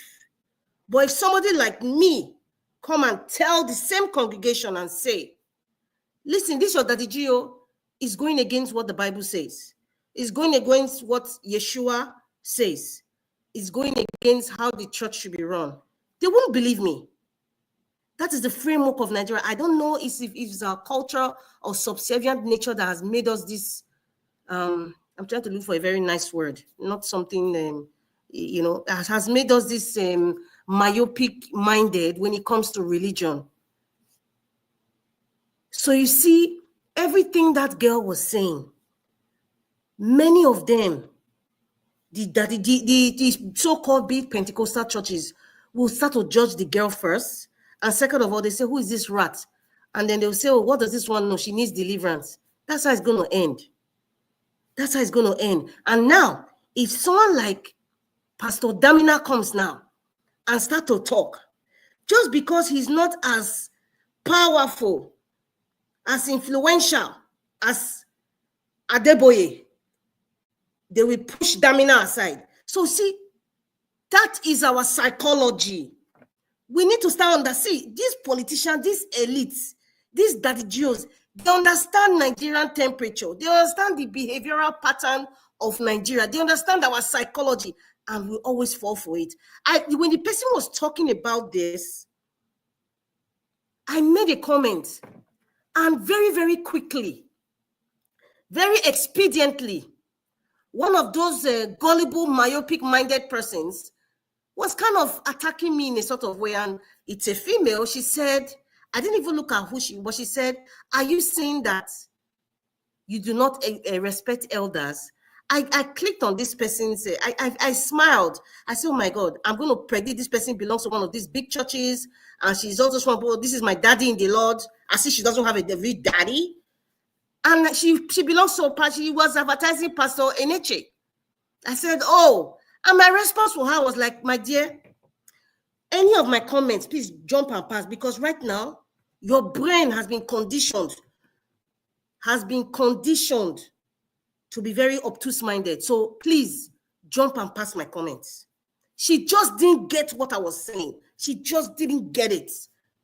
So that is the framework of Nigerians, even in politics. It's not just with religion, even in politics. Even some people who are watching us right now, some people in the comment section still have that frame of thinking, that kind of thought process.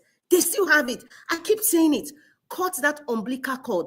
Try to unlearn things that you have learned over the years. It's something that's difficult, but when you're having a program like this and you see people trying to open your mind to understand what is really going on, try and change. Try to really digest it. Ask questions. Ask questions. Don't be so subservient that you're so stupid to your sense of reasoning. That is part of the message of why we have Nigeria Watch program here. By the way, please share this program. Don't be so subservient that you're so stupid that you cannot even recognize the sense that God has bestowed upon you to think logically, to think just simply, sensibly, not big English, just simple English, simple understanding. What is going on is to the resources of Rivers State. It got nothing to do to me. It's like Fubara was just the yardstick, or the things Fubara was doing was just the yardstick for them to just make this kind of decision. And Fagbemi is the worst Attorney General Nigeria has ever had. Just like this is the worst president Nigeria has ever had. In fact, the worst administration. But for Fagbemi to come out, I don't know. See, this is intending consequences, because when the consequences of all these things that people are saying, the actions people are taking, when the consequences come up, there will be nowhere to run. Because Nigerians are seeing, there's so much awareness about the internet right now. Everybody is working on pins and needles. Even the Senate, they're teaching each other, because they know that the sensible Nigerians, even the younger ones, can interpret what they're doing. So you see the likes of Akpabio trying to interpret for, what's the name of that? I've forgotten the other senator. And then Bamidele came and they were talking. I was like, is this a kindergarten class? Don't you guys know your rights? You don't know your rights? So you see, when the intended consequences come out, Nigerians, in fact, I think we need to make a scrapbook. There is this guy in our WhatsApp group, Oviedo. He's making a scrapbook, of just the different pictures, the different comments, we're seeing the faces of people making decisions. We're seeing the faces of the people supporting evil actions. Let Nigerians know these intended consequences, they go feel them. Unfortunately, even some of us in diaspora, we feel it. We're already feeling it. These persons that just that were unalived right now, the Sahara Reporters publication you put, Mr. Elvis, is very painful. Those are people's husbands, people's fathers and brothers. It's very, very sad. Listen, Nigeria has been run as a cartel. I have been saying Nigeria is being run as a cartel. We do not have a country. It's a cartel. If you guys have watched what's this man's name? If you watch it on Netflix or one of these programs, I don't want to mention the name of the show, but watch it and you see how a cartel is being. That's how Nigeria is being run. And that is a fact. Talking democracy, talking constitution, talking subsession is a waste of our sensibility. Things are not done right. Things are not done right. It's been accepted. The youths are watching. For the past 1 week now, we see the Rita from NYC and then this young lady eloquently analyzing just one section of the Nigerian problem, the church, religious body, just one section, and see how she's breaking it down. There's a lot of Nigerians, young people, who are watching, who are analyzing, and they are seeing it all. It's just a matter of time. I pray Nigeria doesn't get to the point of what happened in Tahrir Square. I pray with the Arab obscure. I pray because people are getting to that brink of frustration. And some men just think that they are above the law, they are above every other person. Wike is doing his own, Akpabio is doing his own, the man from Borderland is doing his own, and then which other faces are saying here? Everything Nnamdi Kanu was saying is the truth. We all know it's the truth. It's so painful that we are alive and we look helpless. I don't know. It's heartbreaking. Somebody can actually die of heartbreak. Some people who have sacrificed themselves for Nigeria, watching this, they can just die of, they pass on due to heartbreak. There's no hope. There's no hope. Mr. Elvis, I don't want to talk too much now. Thank you very much. Thank you. Thank you, Margarita. Thank you so much for your submission. I really do understand where you're coming from. There's no single hope right now, to be honest. If we want to be honest to ourselves, we all are talking, they are listening, nobody's taking action about it. Sad. Let me hear from someone else. Amashala. I don't know if Mr. Jonathan is finally back. Mr. Jonathan, are you there? Your network is failing. Anyway, before Mashallah, just hold on. I have somebody call it in. Let me take this call. Hello, sir. Good evening to you, sir. Please talk to us.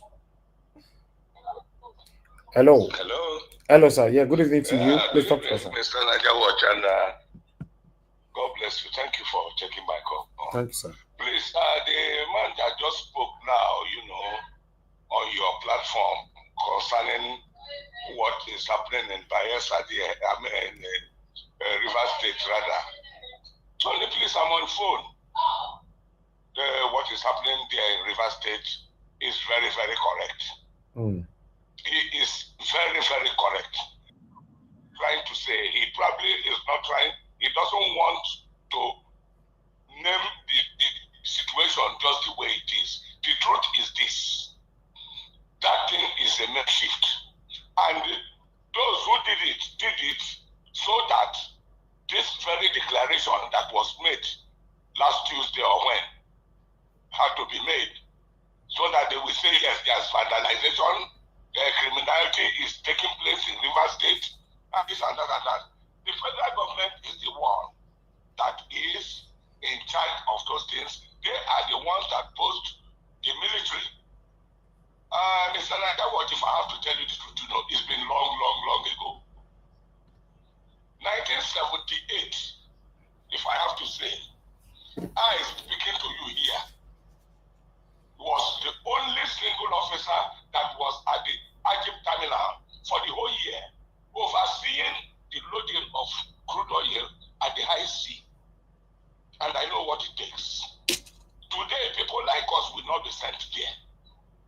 But then, because they didn't know what it was all about, my brother, let me tell you what is going on here. If this presidency is allowed to stand, Nigeria is finished. This is how they are going to now start removing governors one after the other, elected personalities one after the other, until APC takes over almost the entire nation. I don't know. In fact, sometimes I just want to listen rather than talk because I get emotional when I open my mouth. Mr. What? Yes, sir. Nigeria is a completely sold out state. You heard what what's the name of the lady that spoke a moment ago said about Benue State. What is going on in Benue now is terrible. People are being quiet almost per minute. Our government is not declaring state of emergency there. All over the north, a lot is going on. They are not declaring state. What are they declaring state of emergency for River State? It is those pipelines. Not for the interest of the Rivers people. Not for the interest of the Rivers people. And I will suggest, whatever Nigerians need to do, so Ore came out and spoke today. I was glad the way he answered the guy who said he was interviewing him. All these journalists who have sold out that don't have any pedigree. They will ask genuine people questions, but the criminals will come there and they pamper them. All right. Thank you, sir. My brother, please, for God's sake, do the much you can. Let us watch what is happening. The way it is moving now, I told you months ago, I said the time is coming. I don't know how it's going to happen, but definitely it will happen. Some of you have said, don't bring God into it anymore. We will be praying in the background while we are hoping that what will go on will go on. I'm no longer a youth. I'm 70 now. I'm not a child anymore. So Thank you, sir. I cannot say this is what I can do. Rather than pray for the youth, give them the courage and the wisdom to know what to do. Thank you. Thank you, sir. Unfortunately, it is a terrible situation in Nigeria. All right. God will continue to protect you. You that said you are in Nigeria up till now. God will keep you and hide you. Amen. Give you a covering that nothing will happen to you in Jesus' name. Amen, Daddy. God bless you. Thank you, sir. Thank you, sir. God bless you, sir. Thank you so much. Oh, wow. Mr. Ellis, can you hear me now?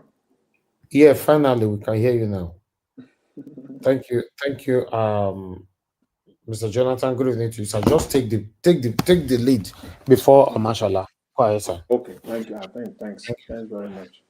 I greet you, Mr. Elvis. I greet you. This one we your network that they fail, and so your submission is important to us. I don't understand. I have to move to another room and then shift to another device. Trying to, I say, wow, like getting into this broadcast today is like it's a battle, you know. Wow. But anyways, here we are, Mr. Elvis. I greet you once again. God bless you for the good work you are doing. Fellow panelists, I greet you all. I greet Mommy Diaspora. So God bless you abundantly, man. All the callers and all the commenters. God bless you all. You see, I think Madam Rita have spoken. She did touched on a couple things that I really wanted to say, and I don't think I could have said it better than the way she spelled it out. See, Mr. Tinubu has just begun, because there will be so many state of emergencies in Nigeria. Their hypocrisy will now be exposed at another level, the greater level that we have never seen before. So they have just started. It still has more state of emergencies to declare in Nigeria. And the last caller mentioned something very important, which was what I was saying yesterday when one of the panelists, Peace Soft, I believe, came to the platform and made a very, very a very, very serious attempt, a good one at that, to mislead people. The point I was making to him was that the primary responsibility of government is to secure lives and property. Not just properties, but lives. Lives does matter. Unfortunately, as people will say, Nigeria is a jungle. Life does not matter. Now, their centerpiece now on Rivers State has to do with properties. That there is vandalism, and it is the heart of the Nigerian economy, and all that rubbish that they've been talking about in the last 48 hours. Properties, right? Which is your duty as a government to protect lives and property. You are working to protect property now. But lives has been damaged, destroyed. People, thousands of Nigerians have been unnecessarily killed over the years in numbers that are unprecedented. Nothing was done. Even though we know that this claim of you trying to protect property was a fake one at that. It is clear it never happened. It's not an allegation. It's a fact. And yesterday again, this same panelist, I'm calling his name out. If he's listening, he can come out again if he wants to come out. Peace off, because this is a serious matter. There's no hiding. There's no need trying to hide wars or trying to be diplomatic. Let's just say it out the way it is. The other point was that the AGF spoke. That video was yesterday interview, which because I really wanted, I wanted to hear his own side of the story. It was yesterday, and he said, haven't you people heard the AGF spoken? He has said a lot of things about what is going on in Rivers State, blah, blah, blah. I said, so at this age and time, in Nigeria, what is going on in Nigeria, Nigerian politics, Nigerian politicians, the ruiners, you and adults, at this point of history, you still believe what comes out of the Nigerian government, then there's a serious problem. There's a serious problem. If anything comes out from there, I always say anything comes out from that has anything to do with Nigerian government. Now, this now was coming out from that is the peak of it all, the AGF. In other words, it is the presidency so much that is speaking now. And you take it, you believe it, and you want to run away with it. Then there is a serious problem somewhere. Serious one somewhere. You don't have to, if you are doing that, you are causing injury to yourself, to your state of mind. You hear anything coming out from Nigeria, you just take it all like that, then you want to run away with it, knowing fully well. You can bank on it that what they are saying at the end of the day is pure lie. At the end of it will be pure lie. Even ask them the next hour. They go and ask AGM Fagbemi, a lawyer. Ask him today what he said yesterday. He probably has forgotten. He will have to cook up something again in order to cover up what everything he said yet. Go and ask him today whether he will repeat what he said yesterday word for word. Everything was just coming out from his mouth without thinking. A lawyer of his caliber, for that matter. Now caliber, quote and unquote, you can use it the way you want to use it. Because as far as I'm concerned, I don't think he even deserved that word caliber. A type. No. But in Nigerian space, a man of that, a lawyer of that, at that level, look at what he has reduced himself to for crying out loud. Look at what he has written. That's why I said, if you work for Mr. T, if you have any image that you have, any pedigree that you have worked for all over your life, just if you want to ruin it, no problem. Just come and take an appointment. Just work for Tinubu. Just come there and work for him. Everything you have worked for will be rubbished. And that is, we're seeing it in broad daylight in the case of Fagbemi now. If you want to work, you have to take your integrity, your sense. The day they appoint you, the day you receive that call or face-to-face meeting, and your sense was not working immediately, right there and then, to say, I'm sorry for this and for that, I will not be able to do this. If you cannot do that, it is at that very moment you are taking everything, your senses, you dig a deep hole and you buried it and cover it up. Same thing. That Rear Admiral, retired, that accepted that appointment, the sole administrator, exactly. He has all his senses, everything he buried it all, and he ran to Port Harcourt to go and take the aims of affairs in what he knows that ab initio, from the beginning, everything about where he's going, the appointment, everything that led to it, the person that appointed him, the whole process was crooked. You knew this, or you already know. Nobody needs to tell you. But for the fact that you have buried your senses deliberately on your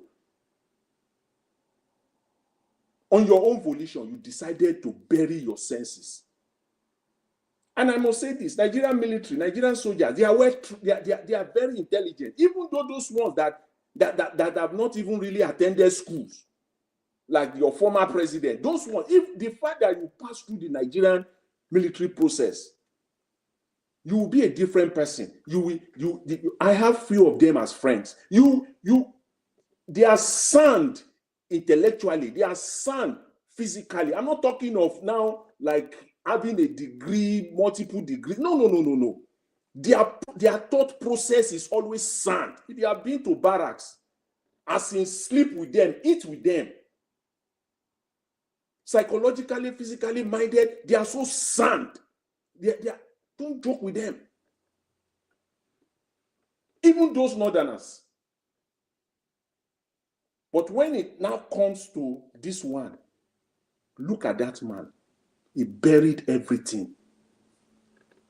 And that brings me to this. One of our panelists was talking about the job people, that they will not visit. They have rejected meetings with him. And that is exactly what Madam Rita alluded to.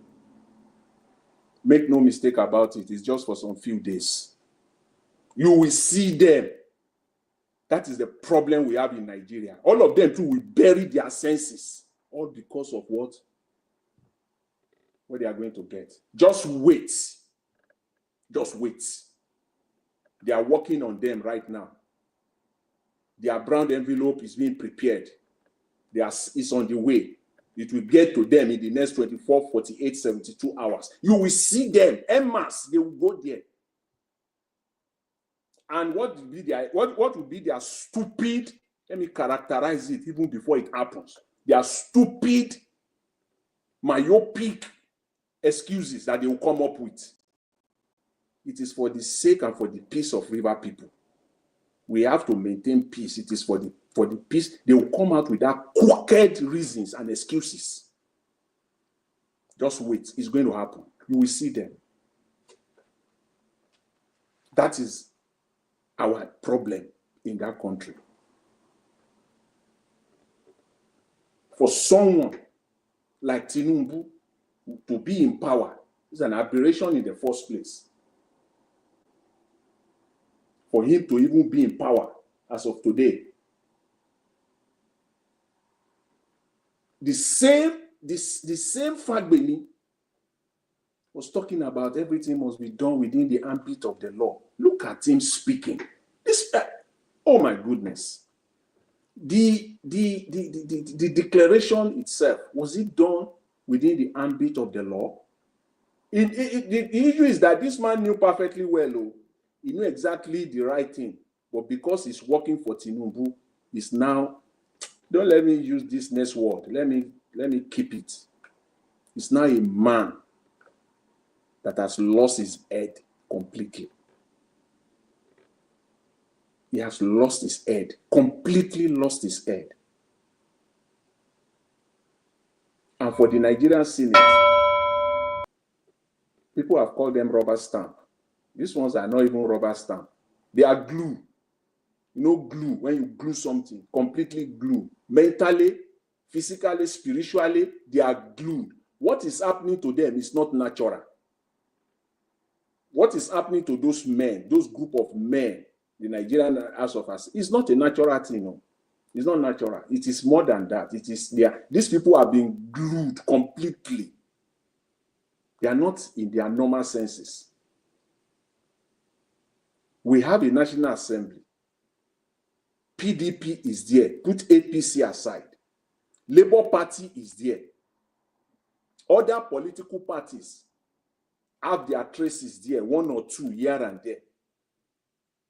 Are you telling me now that all these men, they all came together and they are able to get to third majority, and none of them can come out and speak? This is not our position. This is not a matter of going to Twitter or X. No, this is not it at all. That is why I give it to Mr. Atiku today. I give it to him. And I will always refer to this.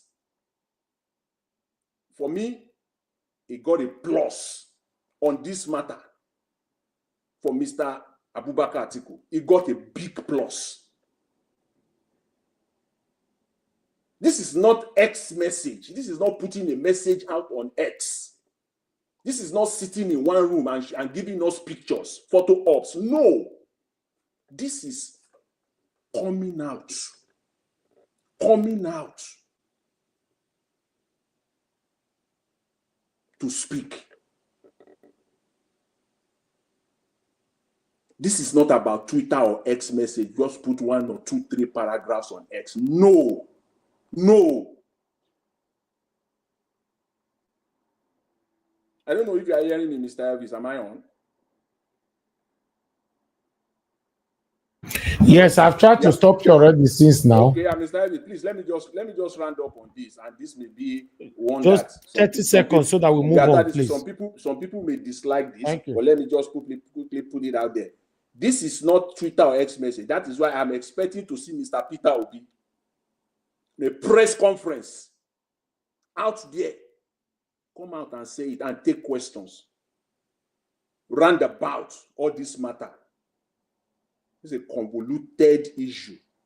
It's not just to take one paragraph or 2 paragraphs and put it out there. No, this is you have to come out with all these political parties, PDP, all of them. If truly you are for the Nigerian people, this is a test for you, a very big one that you have never seen before, unprecedented. Mr. Elvis, thank you very much. Let me leave it there. I don't know if my connection is really good. Thank you. I appreciate it. Thank you very much, Mr. Jonathan. God bless you, sir. Thanks for your submission. Okay, let's move on to Mashallah. Mashallah, thanks for your long wait. Good evening to you, my brother. It's good to hear from you. It's been a while. It's been a while. It's been a while, but I watch every day, Niger Watch. Every day.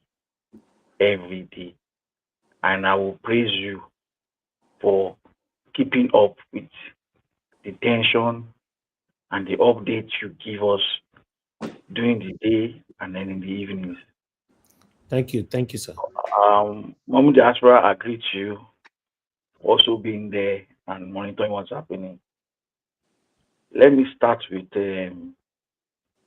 Akpabio and his sexual harassment scandal and whatever they call it with Natasha.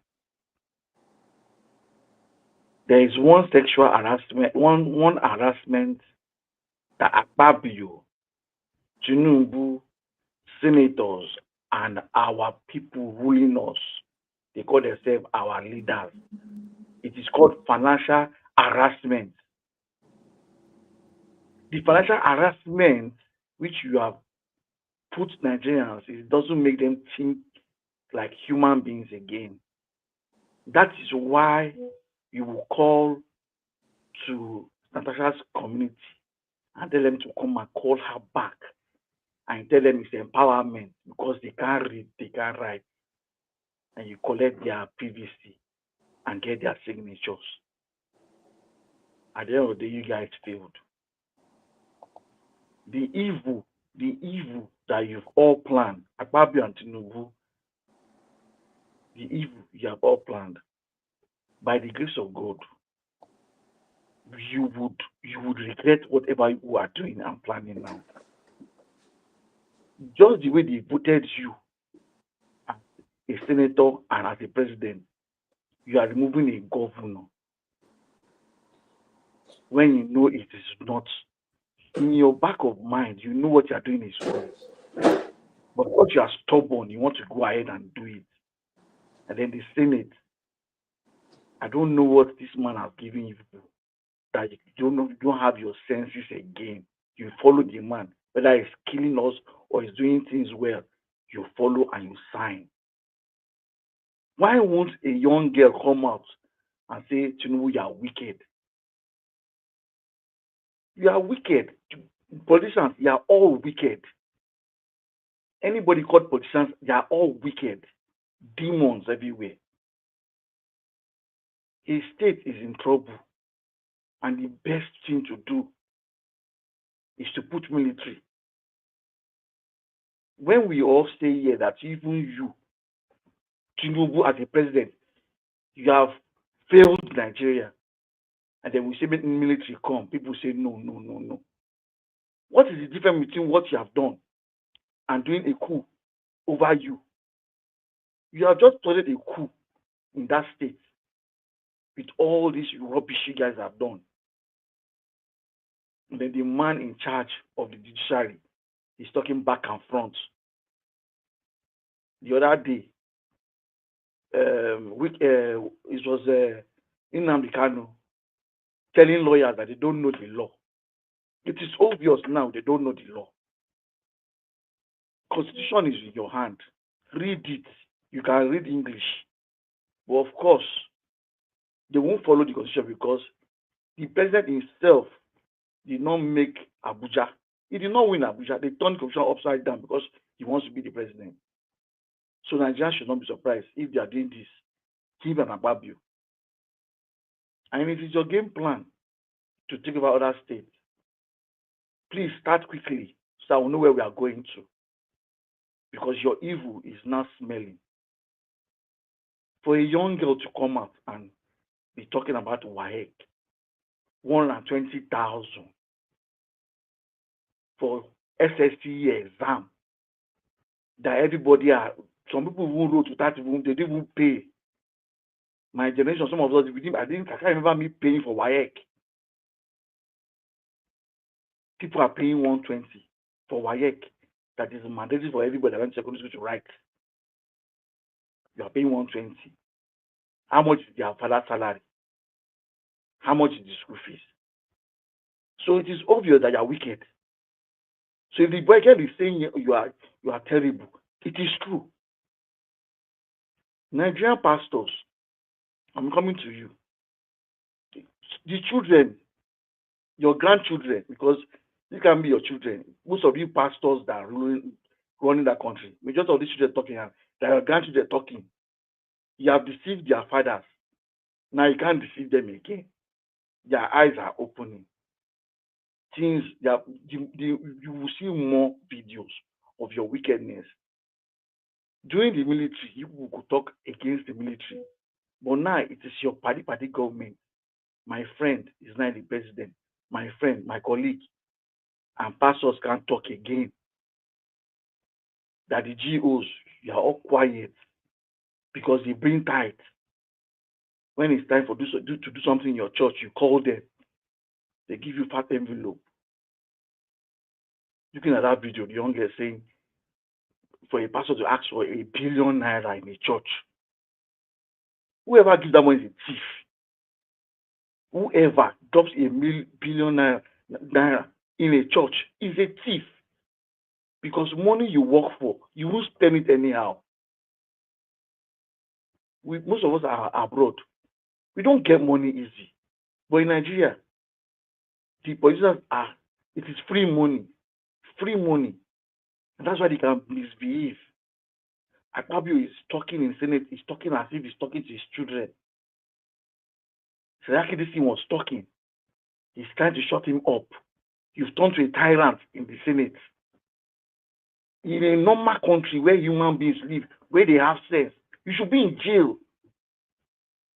You should be in jail. The fact that a woman says sexual harassment, you should be out of that place already. You shouldn't be talking.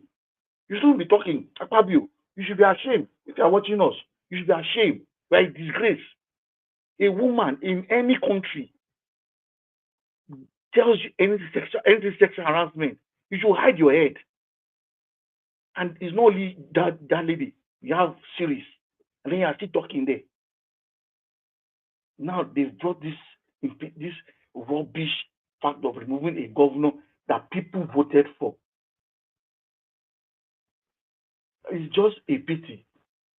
It's just a pity. The governor of that state, Fubara, if even though the mistake you did, that you knew that this person, Wiki, is not a good person, why didn't you just play low and hold your government first before you start playing your game? But you're not a politician. You just played like a normal civil servant. That's why I brought you in, because you're a civil servant. Now he's taking you away.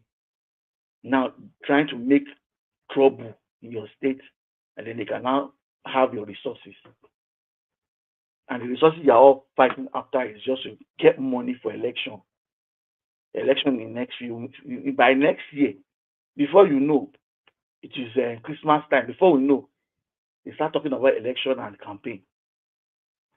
The electoral reform in question, they don't want Nigerians to start talk about it. That's why they are bringing all this rubbish out for us to just be occupied, so that they can have their way. Tinubu, election reform or not, there's no way any human being in Nigeria should vote for you. And I want to see how you want to rig it in 2027. By the grace of God, you'll be alive in 2027.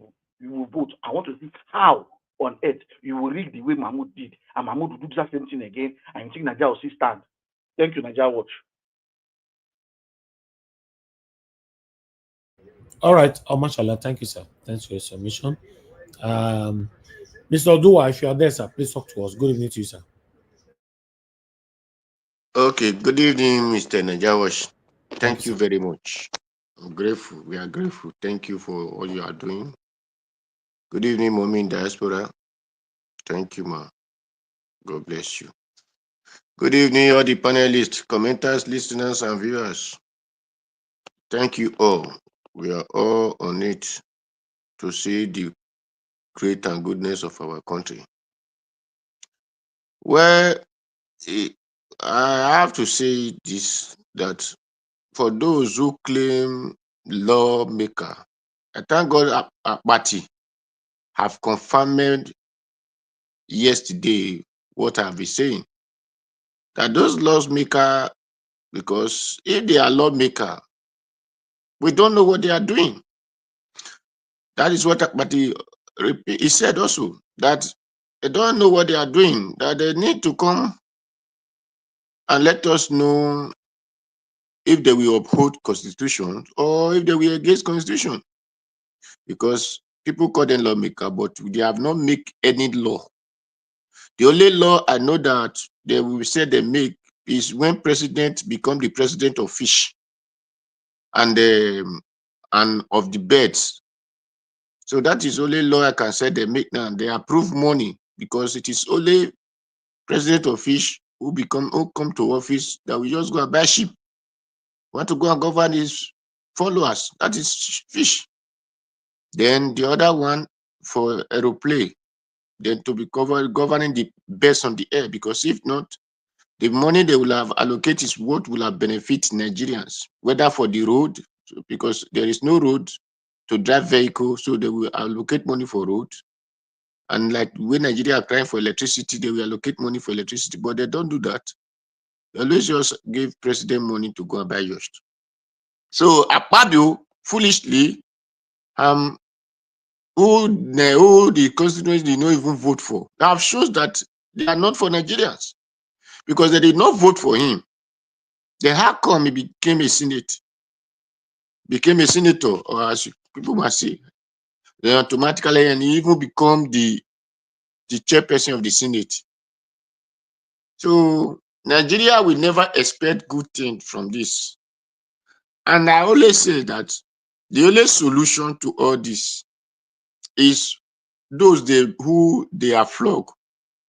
You cannot tell him not to cry. Okay, just as our brother VDM said that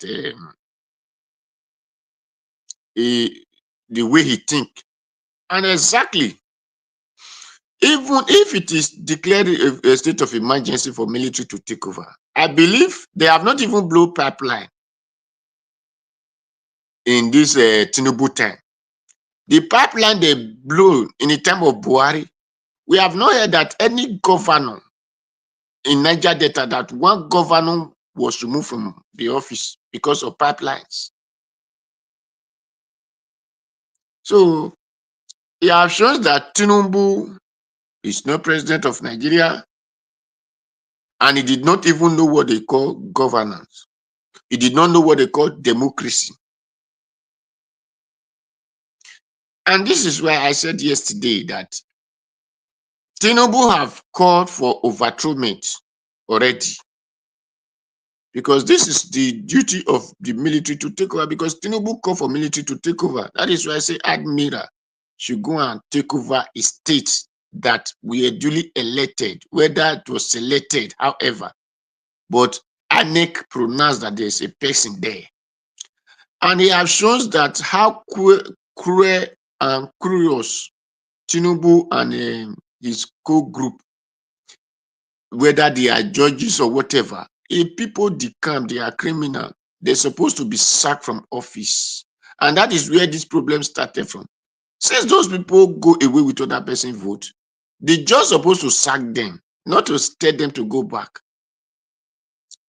Because they did not know democracy.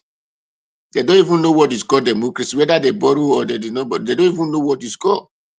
That is why the judge have said those people should go back to their duty. It's just like a person is living in your house. Then instead of paying you as his landlord, is not giving your money to other person. Will you allow that person to keep living in your house? The next thing you have to tell that person to park. So, but the judge decided to say then those people should continue living in the house. Well, Tinubu will not see the good things of his life anymore, because since he decided to come and scatter Nigeria, since he decided to come and hand over Nigeria into the hands of the military, which we are saying they must go, Babangida must go, that they are not good, they are harm to us. And Tinubu now is not the one putting Nigeria into. It is the duty of all states of Nigeria to take action against Tinubu now, because if it is River today, it will be your state tomorrow. It will be another state. Before you know, Tinubu have called on military to take over every state. According to what the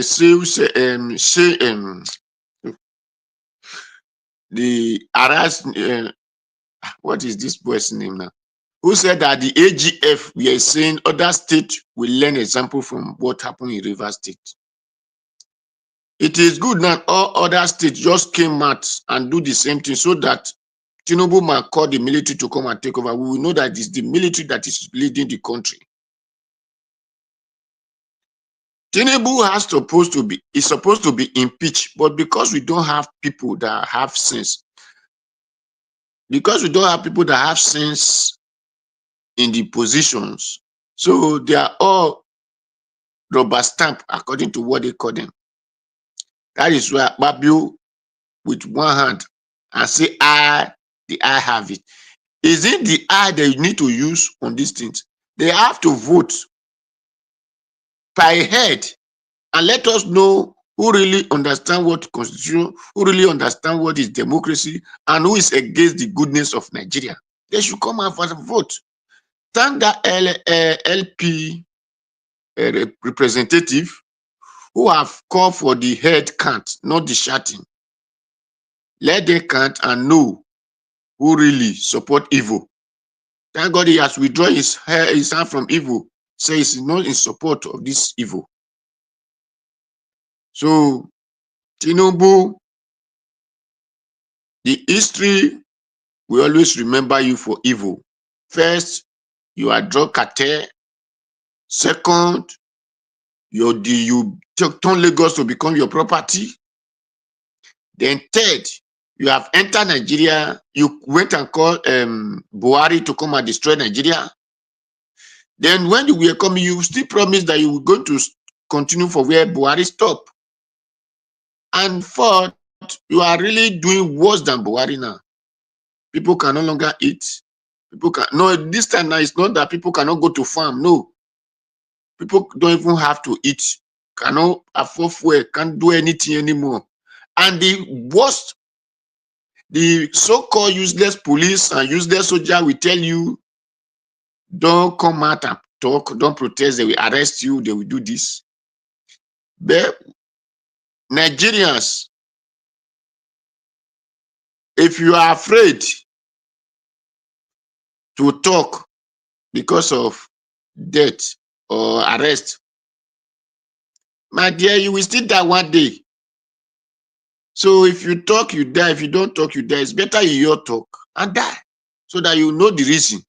And let us see if that country will contain those, the soldier or the police who said they want to come out. Because their children are also feeling the thing. At least police wife now can no longer go to market. We know that the soldier people lock their own inside barrack, but when it happens, they will be out of that barrack. Because that barrack is not in sky, it's still in the same state with us. So Nigerians, come out and talk. Because since Tinubu said the military should come and take over, let us tell Tinubu and the military that is inviting that we are all Nigerians, we own the land and belongs to us. Because if not Tinubu, who told that they should let the poor breathe, Tinubu let Nigeria breathe, let River State breathe, and let all the state of Nigeria breathe. Nigeria is not your property. It's not your father's property. Just like the way the other day they said his daughter bring person to come and become a yek in Edo State. I asked, did Edo State belongs to Tinubu? Or did it belong to Tinubu's wife? Not to talk of his daughter. When they did his daughter became a trader in Edo State. Tinubu let us breathe. Because my people said when Olokun want to destroy a small child, he will pump money on that child. Then we think everything belongs to him. I believe Olokun want to destroy Tinubu now. He make him to declare military takeover in River State.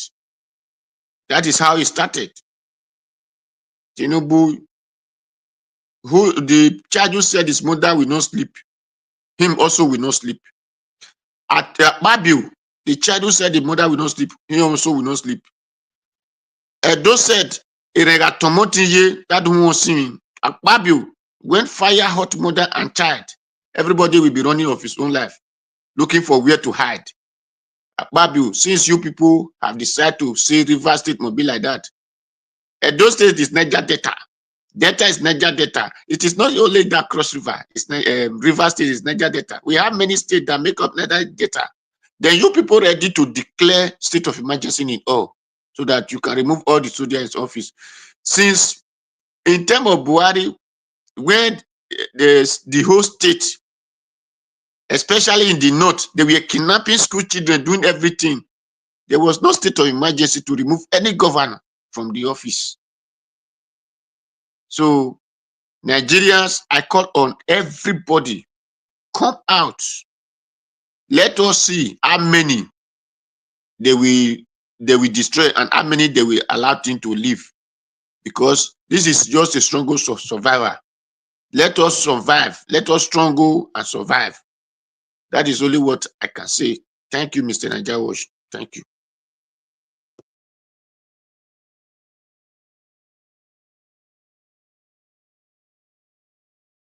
All right, Mr. Odua. Thank you, sir. Thanks for your submission. You see, Mr. Odua, according to your submission, if you check them, you will see that the two combinations, Tinubu and Akpabio, it was a premeditated act for both of them to work together. Remember, when the president wants to execute any kind of thing in the country, the only person that will stop the president from making this possible, now the Senate. Unfortunately, we now have Akpabio, who is directly working for Tinubu instead of the people. So look at this dual combination. It's a crazy one. Oh. Anything Tinubu talk must work. Anything Akpabio talk must work. Then of course they get wicked.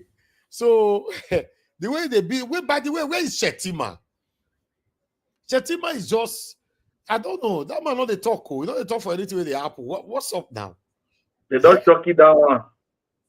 Hey, voila. Shebi na in state, Mr. Na in state, Jonathan declared state of emergency on now. Okay. Was it what at that time? Did Jonathan? He was the governor. He was a governor. And they not remove him. They not remove him.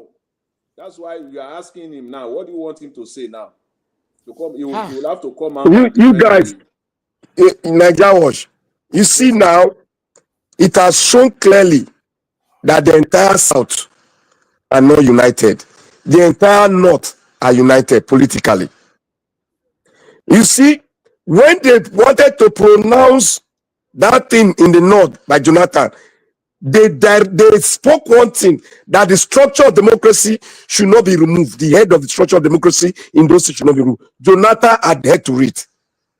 The Senate also spoke.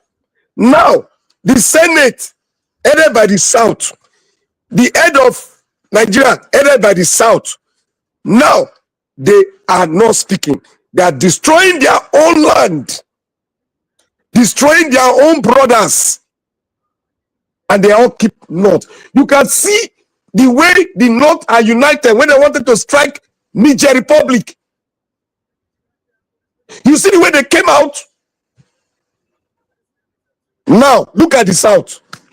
We are all doing jamboree round all over the place. We are thinking, we are talking, but we are not looking at one thing. Without your soldiers, there is no security in your country.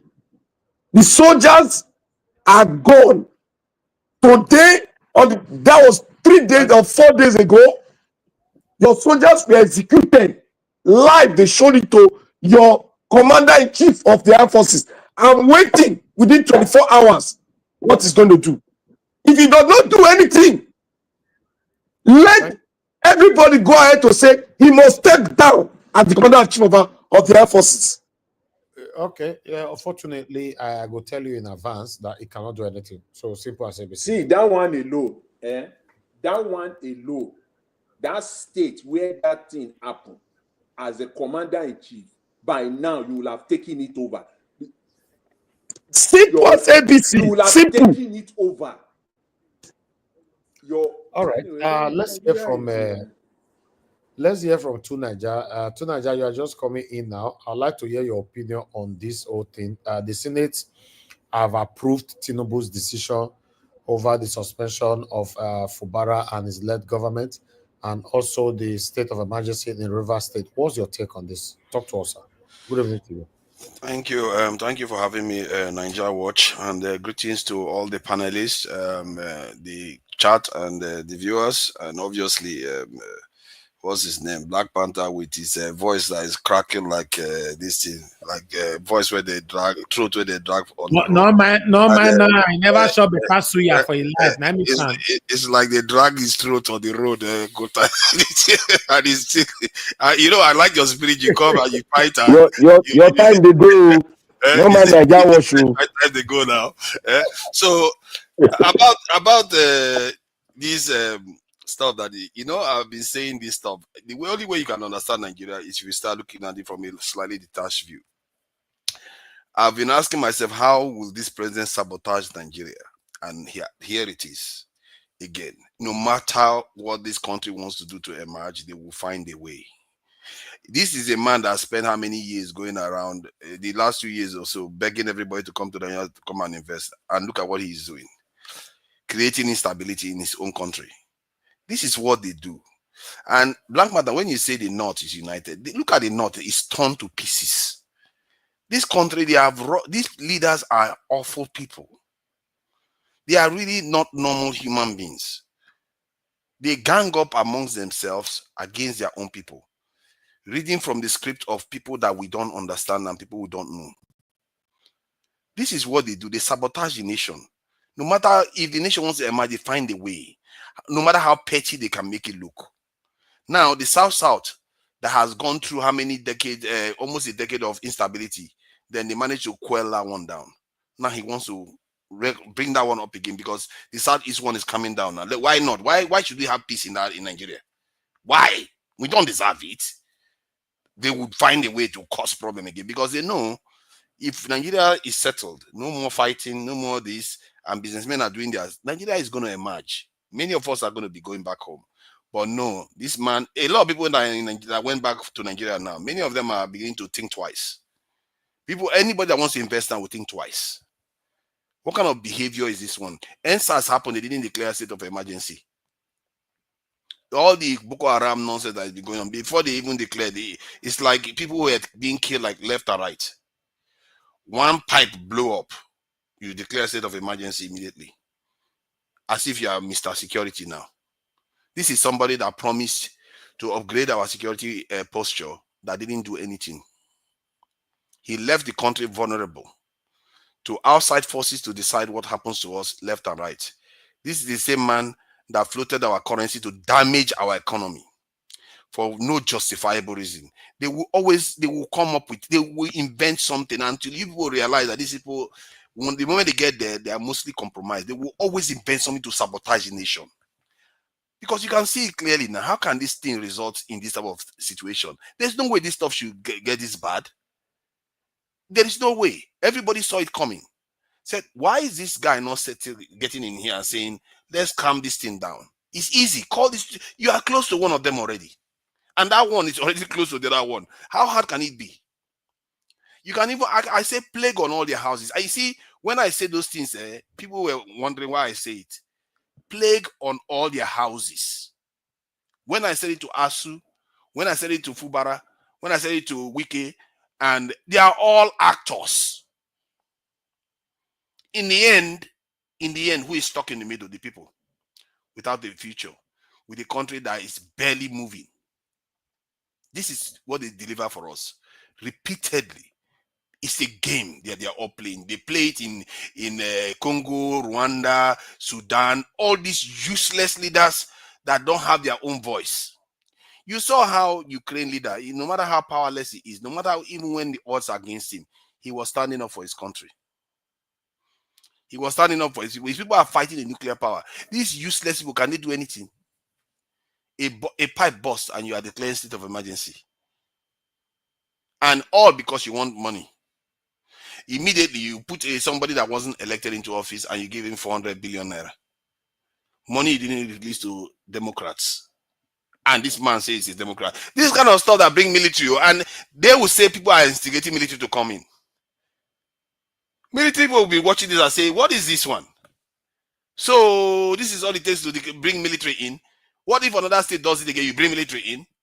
Before you know it, the whole state, the whole country is military regime. And then where would you go then? That 400 billion, sorry, that 400 billion, don't share them. Wike has collected his own. That is the point. Now that's why they released it. This is why these people are depraved. They are depraved. They have many ways of making money. You see, if we understand these people, you will know why they do what they do. They have many ways of making money. Go to every country in this world.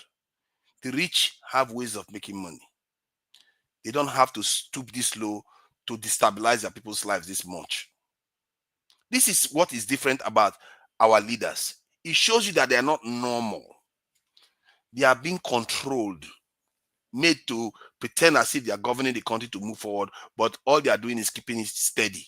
Not weak enough, never to progress, strong enough, never to totally collapse, for their caretaker, for their true masters to come one day and finish the job. These people are not there. They do they look like people that are ready to take over the country? If this man was serious about security, insecurity would have ended a long time ago. The moment any argument starts in the country, he will be the first to get in there and say, hey, come. Let's talk about it. Let's lock you people in this room until this issue is resolved. Let the people keep governing themselves. They will sort it out. If anybody is serious about fixing Nigeria, and this is somebody that won about 36% of the vote, governing the country as if he won 90%. This is our behavior. If Tinubu people are listening to this, they need to ask themselves in good conscience, how is this good for the people? How is this good for the people? Isn't that what the whole point of governance is? In the end, politics is just it's an instrument to help people. These people have turned into an instrument to imprison us. No matter what you are looking at, all of them are playing the same game. From Fubara to Tinubu, Akpabio, all of them. The only innocents are the people on the street that don't have a clue what is going on, why their lives are blighted. Everything in Nigeria hardly works. The rest of the world is sailing away, where they are inventing new ways of doing quantum computing, AI, traveling into space, new generation medication, stem cell research, all kinds of stuff going on around the world. And we are here arguing about whether people are arguing over allocation and impeachment. If he was so keen on democracy, why didn't you let them impeach him and remove him from office? If they impeach him, at least that's legal procedure. Remove him from office, yeah, that's legal procedure. Then if this Fubara goes and does something to break the law, then you deal with him then. Not drag the entire state and drag the country into a constitutional crisis where everybody will be scared for their life.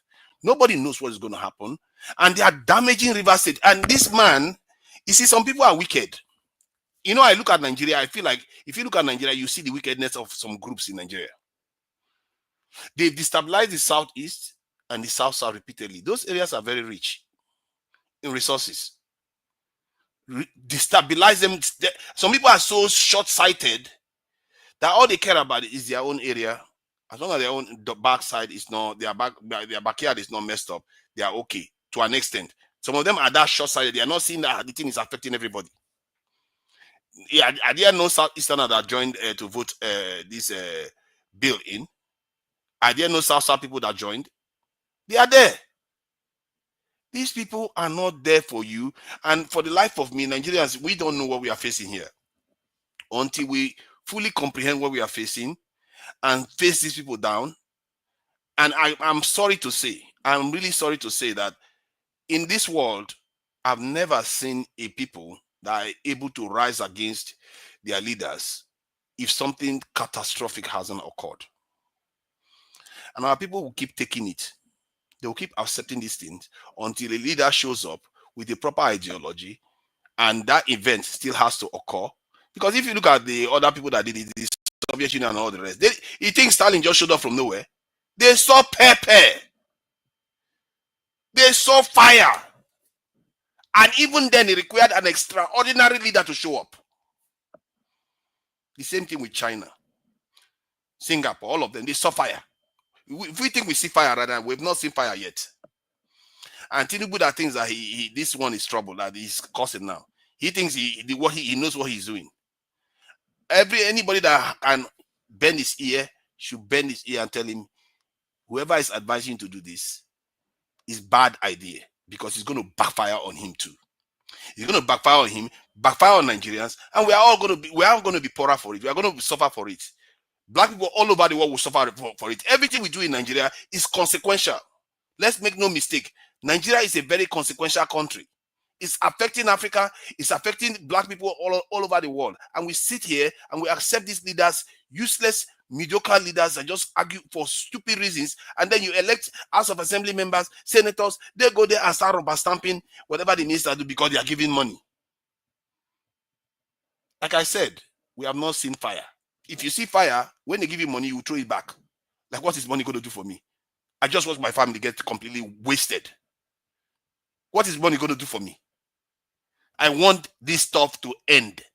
That is when people will truly understand. And I'm not going to labor the point too much. What I can tell you is that these leaders are not governing for you. They are being remote controlled by people that want to keep our country down. And the day when the people are going to be ready to take power back from these people, when that time arrives, the people will see it. They will know. They will know that nobody can bribe them anymore. They will know nobody can tell them, you should be scared. You should run into your house. But you know, when you declare a state of emergency, everybody run inside. Then nobody will run. Because their eye would have seen so much. They would have seen so many things that will convince them that there is no point. We're already dead. Why should we be scared of these people? Why should we be scared of these people? They are all everywhere. South, east, west, north. And we've allowed them to reign supreme. We've allowed them to reign supreme. Look at people like Akpabio. Anybody that tells the truth is the one they go after first. They go after the Akpoti, the one that revealed that they are padding the budget. They go after that. They go after anybody that wants to tell the people the truth. And these people don't want to represent the people at all. You look at even Trump. You say whatever you like about Trump. Trump was trying to sell car for Elon Musk the other day. Do you see these people? Oh my God. What kind of human beings are we breeding in Nigeria? What kind of human beings are we breeding in Nigeria? What kind of human beings are we breeding in Nigeria that don't support their own people? What kind of people are these? We Nigerians, we need to ask ourselves deeply, why are we doing these things to ourselves?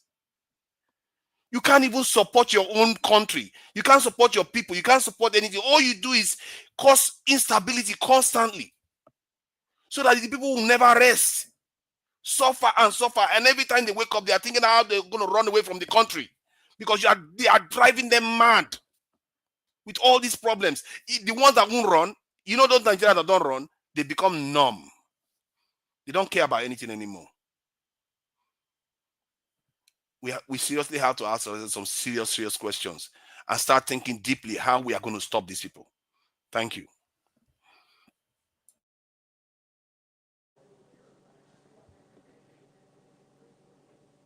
All right, Tunaja, thank you very much for your submission. I appreciate you so much. Yes, sir. Is it true that these senators, allegedly though, but at least it's there on media that they collected 5,000 and 10,000 respectively, US dollars? No, I don't know. I don't know the certainty of that information. I think I saw it on the Sahara report. The Sahara reporters now, they said they collected that Akpabio's residence was a jamboree yesterday night. That the money was arranged by Wike, and Akpabio was the one that distributed the money. For all of them to support, this, today, that's why it took them this long. You know, they had to do it because Jonathan, the deadline. If you watch that video again, where Soraka Dixon was trying to talk, Akpabio was thinking he's going to go against what they want, what they've already planned, because that Senate, Akpabio is in charge. Nobody can go against him. If you go against him, they will suspend you. That is the kind of people we have there now. There is no hope for Nigeria. The electoral reform, there is no magic to come unless we all go on the street. Since the president is now taking back the country by using military, Nigeria should come to the road. Thank you. Do their help themselves. All right. Let me hear from Madam Ife. Madam Ife, finally you are back again. We were calling you earlier on. You were talking on the phone for so long. Good evening to you, ma. Please talk to us. Good evening, guys. Hi, everybody. To Niger, long time. Yeah, been a while. Good to see you. Good to see you too. Hi, guys. Thank you. Oh, I was actually Elvis. How are you?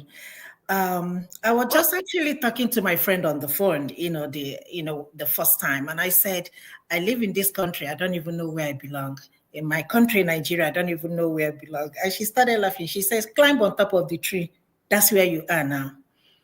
The truth of the matter is that Nigerians, we are not yet serious. When Showore keeps saying revolution, revolution, revolution, this is exactly what he's saying.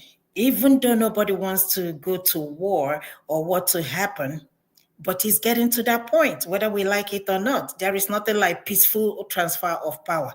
It is not going to happen. The country has been hijacked. We don't have government at this time.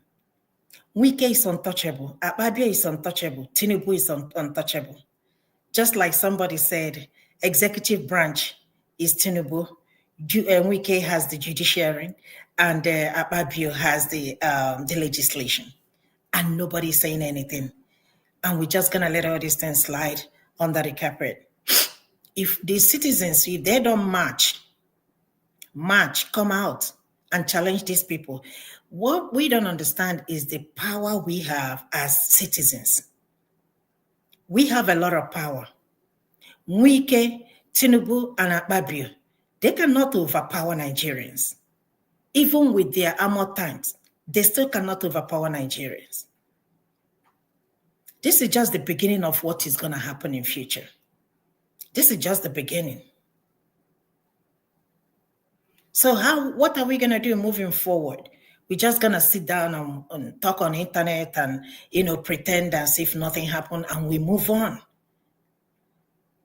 And these people will continue. I saw in the where they said the coalition, I saw that before even looking at it now.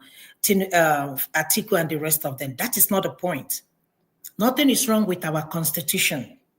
Nothing is wrong with INEC. So you can do all the electoral reforms you want to do. It's nothing wrong with what we have. The problem is just the people. Nothing is wrong with our judiciary. It's just the people. Nothing is wrong with our legislation, it's just the people. You can amend the constitution as long as you want, it's just the people. What Trump is doing here, nothing is wrong with it. He's just doing what he want to do. So it's not about changing the laws. It's not about amending the constitution. That's not the problem. For how long are we continue to deal with this? Just because one girl spoke up. Everything she said is absolutely right. Tinubu is the worst president so far. Like somebody said that she never wished to have Buhari back. That she never in her wildest dream ever thought that she would think about Buhari coming back. But that is where we are. The country has been captured by 3 people.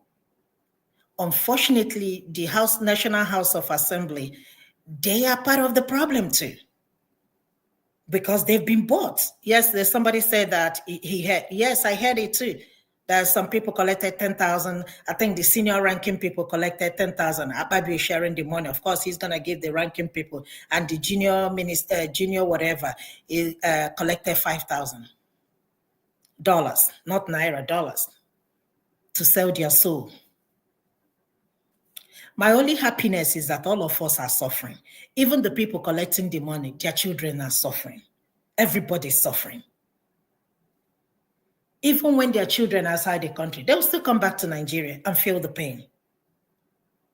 But with what is going on in Rivers State, I blame the Rivers. If they let that happen, so be it. It's very frustrating, honestly. It's very frustrating. It's just like we come online and talk and, go back to our houses and listen to the news. Obi will talk his own. Atiku will talk his own. Where are the leaders? Where are the elders? So we don't have anybody in Nigeria no more. We only have these 3 people. In a country of 100 and something million, because I'm not even sure we're up to 200 million. And everybody kept quiet. My people, when this rain that will fall, when it will hit the ground, there will be a lot of bloodshed. It's not going to be fun. It's not going to be fun. We've been talking about this since Tinubu took over, but never did we ever imagine that it will get to this point. And here we are. I don't have anything to say. I just feel so sorry because I don't even know where I belong to. Yesterday, somebody was telling me, oh, have your passport or your phone. Take a picture of your passport. I said, have we gotten to that point that I have to have my passport on my phone in case police stop me? I said, stop me, why? You can't be proud of Nigeria. You can't even be proud of American. Nigerians, rise up, rise up, rise up. You can't let 3 people overpower the country. We need to rise up. Washowore has been saying, this is it. He saw it early. Nnamdi Kanu saw it early. A lot of people saw it early. This country is not going to work. No matter how much we try to, try to make it work, it's not going to work. Elvis, thank you. I have to give you credit, Right. It's good people remember what people say. If he did say that by the time this guy comes into office, they would think that this Buhari was a genius. And in a way, that's what is happening now. That the guy has done it he's done people so bad now that they are wondering, Buhari is so good now. Yeah. But he looks like the best I now. said it, we're going to miss Buhari. Are we not missing Buhari now? Let us be honest. Are we not missing Buhari? No, are we not missing Buhari? Buhari was not this draconian. But that's what I'm never saying. this draconian. Are we not missing Buhari now? Go ask people. They will tell you, yes. Buhari, when Buhari left us at $700, today is doubled times 2. Madam, we cannot miss Buhari because Buhari and Tinubu are the same. Enjoy this one. It is only Jonathan people miss, not Buhari. Enjoy this one. Enjoy Tinubu. They have different grades, but they are all bad. They just have different grades. This guy is taking it on a different level now. He's taking it to a different level. And he needed to. Otherwise, Nigeria would be improving right now. He needed to do what he did. When I was wondering, I said, how is he going to sabotage the country? Because I was saying Nigeria is going to improve. But I was wondering how he's going to do it. Now I've seen how he can do it. All the people he went and begged to come to Nigeria, how are they going to come with this type of stuff going on? How is Dangote refinery going to benefit Nigeria now when he's busy causing a problem in the oil-rich area? It's not possible. Don't forget all this oil-rich area. It has been captured. All right. I would like to quickly divert. Nnamdi Kanu, some of you might be wondering why I put his picture there on the thumbnail, but without no title. I would like to quickly let everybody know that tomorrow, for the first time, Nnamdi Kanu will be facing the new judge. I'm very, very hopeful. We cannot stay negative all the time. For now, let's stay hopeful that we never know what will happen tomorrow. But tomorrow, 21st of March, Nnamdi Kanu, we're going to be giving you guys updates here. Nnamdi Kanu will be facing the new judge. So let's see if something good will come out of this. Or let's see what's going to happen. Mr. Elvis, let's just manage our expectations. and yours too. Just manage it very well. Don't they carry hope come put for our table now? I will manage my own. I will manage my expectations. The problem is not the lawyers. You can get the judges. You can get anybody you want to. You can even sack this one and get another one. That's not the problem. They are not the ones holding on Nnamdi Kanu. It's the Nigerian government. So you can get 10 judges, line them up. They will still hold this guy until the people that owns the country say, okay, enough is enough. My anger is... they will let him go this time. No. He's trying to troll you now. He knows now. No. Niger Watch. Do you notice the irony of the situation? The judges are not the ones holding it now. Maybe Mr. Elvis, maybe you know what we don't know as of today. They are not the ones holding it Nnamdi Kanu. Tell me what this next judge is going to do differently from what other people have done. See, the game they are playing is they are They know keeping what the they're country doing. dysfunctional. Look at what happened now. They were able to react very quickly and pass this law to ratify the this in emergency order, but they cannot manage to try Nnamdi Kanu for how many years now? They can't figure that one out. Yes, now. You see, when it suits them, they move. When it doesn't suit them, they don't. See, let me say this. Let me say this thing. All of us are right. Everybody has the right to have hope. But in Nigerian case, there's no hope. One, but if you said the right thing, it is the government in connivance with the owners of the oil well that are holding Kanu down. Yep. It's not simple. All right. Thank you. I would still like to stand on my belief that something good will certainly come out of this.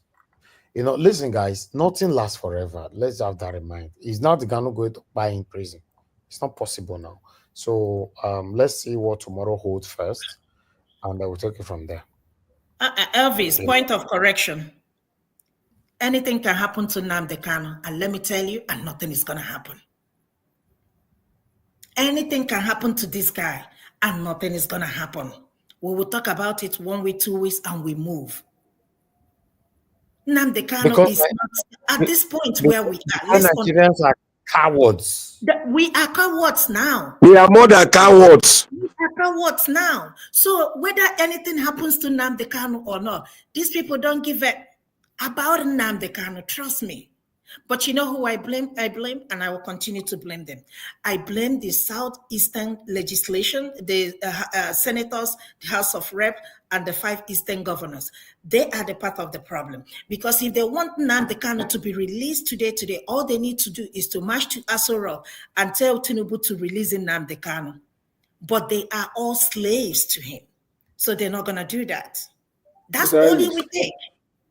They are not slaves, they are participants. This is the mistake we make. They are all participants in the oppression of the people. That's what they are doing. You can also call it slave now. They are slave. They are slave in their own cocoon. Yeah, to an extent you can call them slaves. But to whom? Tinubu too is a slave to foreigners. So that's the problem with all of them are compromised. This date set for tomorrow, Nnamdi Kanu to appear in court tomorrow, was it a date that was previously set, or the date was just set, suddenly, like in the last 24, 48 hours? It's a sudden date that you might be right. Tinuu, these people may want to, they are looking for ways to, to bury this charade, this criminality of, declaration of emergency. And if releasing Nnamdi Kanu, because this one is a gross misconduct. Talk of gross misconduct. Talk of total disrespect for the Constitution. I strongly believe that this is time for Nnamdi Kanu to might look for a way, because if that happens, everybody will forget about Rivers State tomorrow. If that happens, if it happens, I go forget. Not your verse. You see now, everybody will forget about Rivers. You better pack your baggage, Naija Wash. Get ready to zoom out of that country. I tell you, they can play. If made the fair break. My people say pikin when man too sharp. Now they ask what they plan near road. If make it wait, make the thing grow. If it germinates, to go see what they plan near. Then tomorrow we talk. We get hope. We don't get hope. Tomorrow don't reach. I am going to boost Madam Ife point that he made today. Now, when I speak. All right. I don't think they will release Nnamdi Kanu, because even Nnamdi Kanu comes out without assuring them that it's not going to go bananas, then if he decides to back the Rivers State people, that would be a big wala. You can imagine Rivers State, the South and the South is coming together. That would be the end of Nigeria. I'm telling you. So it will be highly risky if Nnamdi Kanu hasn't given them a big assurance that it's not going to slip out, it's not going to slip up. Because if he does, at this juncture in history, when the South is feeling like the center is messing about, and Nnamdi Kanu joins them, Jesus Christ. Kanu has gone too far. He can't go back again. He can't go back again. Okay, you don't keep your opinion for now. You don't know whether they listen to you. Let the fair part judgment tomorrow, I beg. Thank you. You know, Mona keep on our opinion. Who go back, who not go back. No, not let that. No judgment tomorrow now. You think they don't do this analysis themselves? Now a new case, now they start now. And you don't know. New case, they're not the free person when person go out. Now today, nice start. They're not go free and lie. Why? They hold them under terrorist act. And they hold them. And so they not be free. All the terrorists with the 5 people for North now, why they not hold them? Why? That one are their own story. But this one, where they don't document so. No, I don't like that statement. What do you mean by they not go feel free? Let me tell you, Nigeria Watch. Let me tell you, Nigeria Watch. Let me tell you this thing. It's risky to free him now. It's like extremely. You know why they not go feel free him? They hold him down with one act. And that act now under terrorist act. And they not go feel free anybody when they hold you under that terrorist act. The people will be terrorists. Buhari go build house for them for notes. You know go people understand will be this really thing. terrorists. When the military they even put some say they will come be president. Military people we are building house for terrorists. Did you not? I beg, when I know they talk all this kind of thing. I don't understand. Okay. They not go 50. They hold on that waiting. Okay, no problem. If you like to bring lawyer, make explain this why I talk. The lawyer cannot explain anything there we concern now. Nobody can explain it. What okay now. If they're releasing Nnamdi Kanu, Tinubu would have had influence over Nnamdi Kanu to the extent that he can even control Nnamdi Kanu more than simple. And if he doesn't have that, there's no way in this world at this point in time. It's like putting petrol on fire. Fire. Yes, it's not impossible. He could do that actually because I feel like that guy wants to cause problem in Nigeria. If he does that, Nnamdi Kanu comes out hating the center the way he does before and talking about what is happening with the South, and the South joins with him. And if the South is joined, it's important. You can't stop them. If Kanu release them now, he can't join South. You know if he quench the fire. It's unstoppable. This is civil war. This is not going to be civil war. This one is going to be against saying that they do release him now because he will no. Nigeria won't understand me. Understand me very well. I am trying to tell you what it's in their mind. They're not going to release him now. They are not going to release him under terrorist act. This current situation going on. No way. We're not going to do that. It's going to agitate the Niger Delta youth to cause more problem. For once, the Southeast and the South will unite. That will be a total. Oh, now they cannot not agitate Niger Delta youth. If Niger Delta youth want to agitate, they know what do I. You know they understand. You know they understand this thing. See, any little thing, a lot of people are angry. If they ever try to, and I promise you, and I swear they will never release Nnamdi Kanu. Not tomorrow, not with everything. Even if they will do that, they will wait until everything die down. Yes. So they can talk about releasing him. Releasing him. If they ever try let this man out, there will be war in that country. A civil war is gonna, with the South and with the Southeast joining hands together, forget about it. There will be a real, when I mean war. So forget about releasing the South. Did they say they want to join her with the Southeast, or did the Southeast say they want to join her with the South? We don't need it. Let tomorrow come. Simple. Mr. Odua, it's good for us to say the truth. Let them put our the same truth everybody is saying. The same truth everybody is saying. Let tomorrow come. Mr. Odua, do you know the mindset? We are trying to read the mindset of these people. So you cannot read mindset because you are not in their mind. Exactly. Oh God. See, okay, let's leave that one. Let's leave it. We'll discuss later. when either developed. way, if they release him, either way, it's going to be a total calamity. So they will not do that. For them, it will be a total calamity. Because of They that, can it's never just release risk. this guy. I don't know. Say they not And release this guy. even if they don't release him, so there was somebody in from Rivers area that was saying No, that what you guys are that saying now is that is now the Kanu is going to rot in jail, right?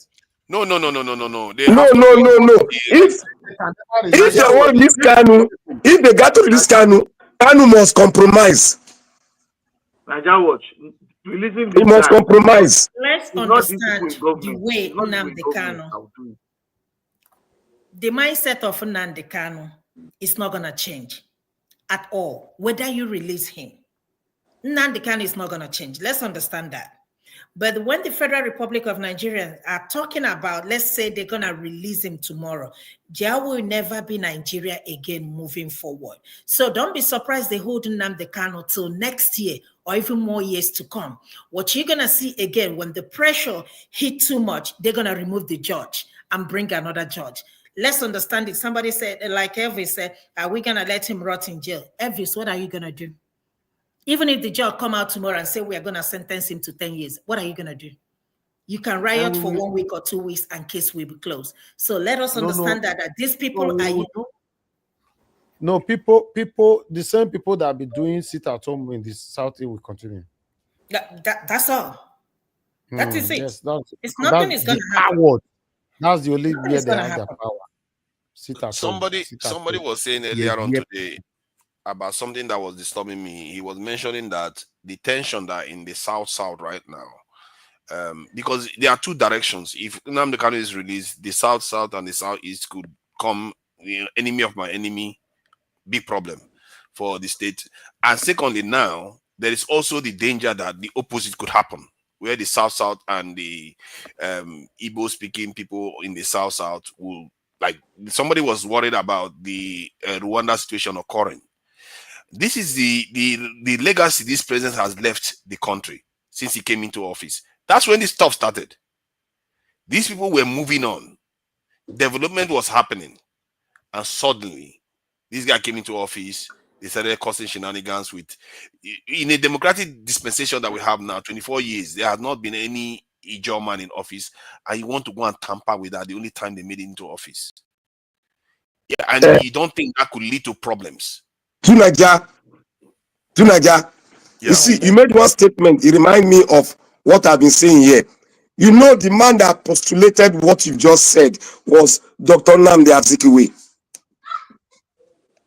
He said, if the Nigerian politicians do not adhere to what is going on, the case of the Congo will be a child's play. See, that thing he said is boiling. And if you don't adhere to it, it's going to come to pass. It's not my voice. It's the voice of the founding fathers of this country. They know the fourth dimension and they are spoken. If we think those words are going to die, let's wait. We'll see. Man, you see why I have trust issues. These are our leaders, man. They are just awful people. Why would anybody put their people through this? Let's just hope that they get what is coming to them. You know, I was watching a show today saying something about let him keep pouring gasoline into the fire. That sooner or later, he is going to create the fire that is going to consume him. But what I see is that if all that stuff happens, the people that are going to take over again are the same elements that control these people. The way to go after these people, you have to have, there's no ideology. That's the problem. There is nothing people are looking out for. If you don't know what you're looking for, anybody can come and deceive you. Because there's no rule. To Niger, the problem we are now, anybody that takes over is going to be a tradition of upward. That is it. And I want to boost Madam Ife point. Madam Ife, you see that thing you said earlier when we were submitting, that there are some nations, they were pushed to the wall, they were seeing fire in their eyes, but they went through that fire, and today they are in control. Let me give an example. a month ago in Belgrade, Serbia, to break out from Russia. They had a rally against their government. What caused it? Because a train station fell and some of their citizens were killed. Why? They said because the government was corrupt. And for information got it to me, more than 200,000 people came out in one day, and the rally continued for a month. And the total people that came out, 1.5 million. And today, the Prime Minister of Serbia, Milos Vesic, has resigned. That is the power Madafi was talking about. And you people have seen it now. That a nation that went through hell from the hands of the people, they brought their government to stand still and they are taking their country back. Nigeria, wake up. Yeah, until we are ready. You see, all these things, step capture. Tinubu is this, Tinubu is that. Like I said, it's not going to take 3 people to overpower the Nigerians. Even if you want to fire, GUN, even if you want to fire, how many will you buy?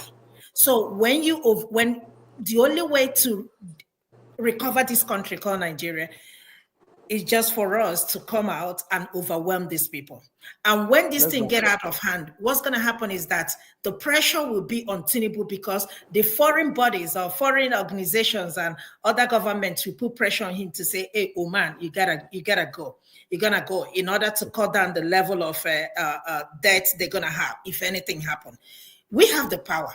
Tinubu and we cannot overwhelm Nigerians. When we are ready to do that, the world will see what is going to happen in Nigeria. Watch, except when we are ready. But we continue to do this, we are going down. Okay, thank you, everyone. Thank you, Madam Ifi. Let's have our final submission. 2 minutes this time. I'm coming back straight to Black Panther. Your final submission, 2 minutes, sir.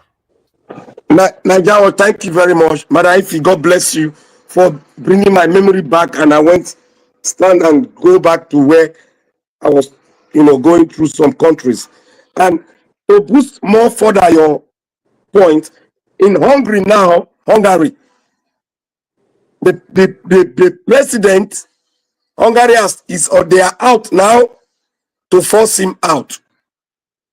He's a leftist. He's not Donald Trump's best friend. They are out on the street now to push him out. Now, I want to say this.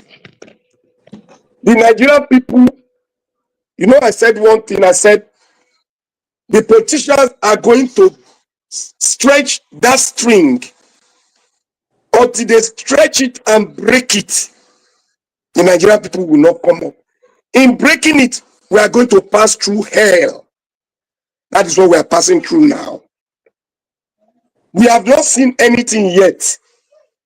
We are going to see more states going down through this same act they've executed. And when we see it, what will break it finally is when they focus on the volatile side of the country, that is the north. And he's going to do it because he has an ambition. The north are not ready to submit to his leadership, neither are they going to submit to his oppressive nature. As we all know, they are together politically under the idealist of Islamism. And now, on the case of Kanu, we all got to understand the man and his mindset. We all got to understand under which ground is being held. And can this man compromise? The answer to me is no. Therefore, the point Madaifi raised is in line with everything that Kanu has been and got to be forever. So I say to every one of us, we in the South, let us be to recapitulate, come together, talk among ourselves, so that we can have a way forward. Thank you. Thank you very much, Black Panther. Thanks for your time with us today and your wonderful submission. Okay, mashallah, your 2 minutes, sir. Thank you.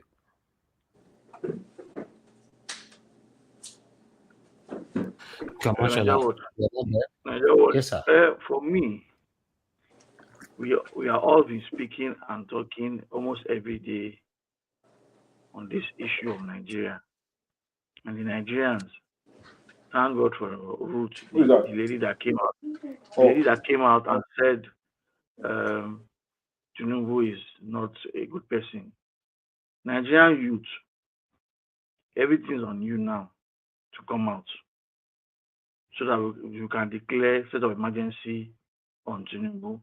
Nigerians come out and protest. Come out and protest for these financial issues that you all have in Nigeria. You can't feed, you can't eat, you can't write WAEC. Churches, the pastors are just extorting and not saying anything. They don't know the truth again. Stop going to church. If you don't go to church, now, if all Nigerians don't go to church on one Sunday, maybe they will start listening to you people. The pastor will start saying the truth.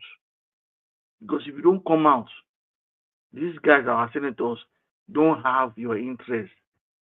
Because their own is to share money and smile home. And our sister has refused to collect money from them.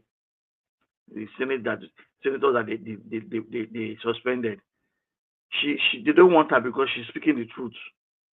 Anybody that's speaking the truth can't work in the Senate. They want liars. And we are all speaking the truth. So you should all come out, speak your mind, and be on the road, be on the streets, and protest. Thank you, Nigeria Watch.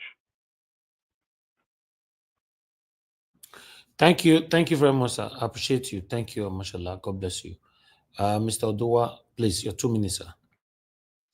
Thank you, Mr. Najawash. Thank you once again. Because for me, Nigerians, since the revolution that Tinubu is calling for, let us give it to him.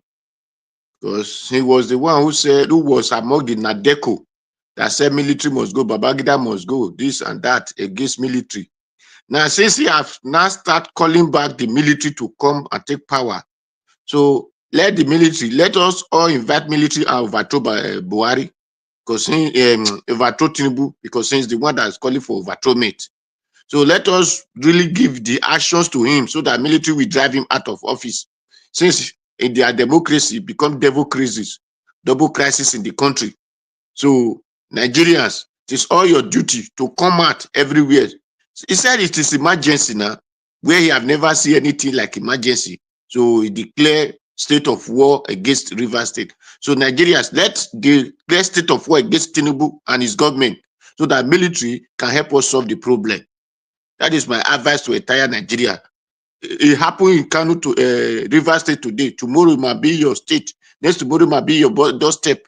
Don't think it will never come to me. So what I have even said it now, that this thing that he have been saying since, and Tinubu will make it come to pass. Really, Tinubu have started making it to pass. So Nigeria, it is your duty to take the action. That is my advice to all. Thank you, Mr. Nigeria Watch. Because if you talk, you will die. If you don't talk, you will die. So it's better let us just talk. If it is so, let it happen the same time to everybody. Because we know Tinubu has in Lagos, with some other military has in Kano. We still know some area in Edo. You will still know in Delta. You will still know in River. So everywhere we are all Nigeria. So no Nigeria is higher than Nigeria. Since we have been giving them respect. Some no Akpabio-Led has in the Calabar. So that is me for you. That is what I will say to all Nigerians. So if it happen, let the entire country stand still. Thank you. Thank you, Mr. Nigerian. Thank you very much. Thank you, Mr. Oduwa. Thank you, sir. God bless you. Okay, let's hear from Mr. Jonathan. Mr. Jonathan, your 2 minutes, sir. Okay, Mr. Jonathan, you're not there right now. Just move on. Okay, I can hear you now. Okay, go ahead. 2 minutes, sir. Final submission. 2 minutes. Yeah. Mr. Tinubu, just to press what last Mr. Oduwa said. What to line? You are not out of order. Mr. Tinubu himself said that actions like this state of emergency. The network is Even when the failing. governor was not removed, Mr. Tinubu said such actions give root to radical ideologies and extreme tendencies. So that was him who is not a quote and unquote. I'm not saying anything outside. It was Mr. Tinubu. He said things like this, that's what happens. And I'm thinking now, perhaps he was not the one that wrote that statement, because somebody said also yesterday, he said Mr. Tinubu is a stark illiterate again. Well, Mr. Jonathan, can I ask you a question, Mr. Jonathan? Yeah, please. When the AGF said the state of emergency that he declared is to save the government from impeachment, are they saving it from impeachment or they are impeaching him already? Are they saying it what? Are they saved? You know, the AGF, Latif Abodi said what the president in court did was to save Fubara from impeachment. Now, imposing the state of emergency, are they impeaching him indirectly or they are impeaching him directly? Which one are they going to take? And now they have been through the back door. They have achieved it now.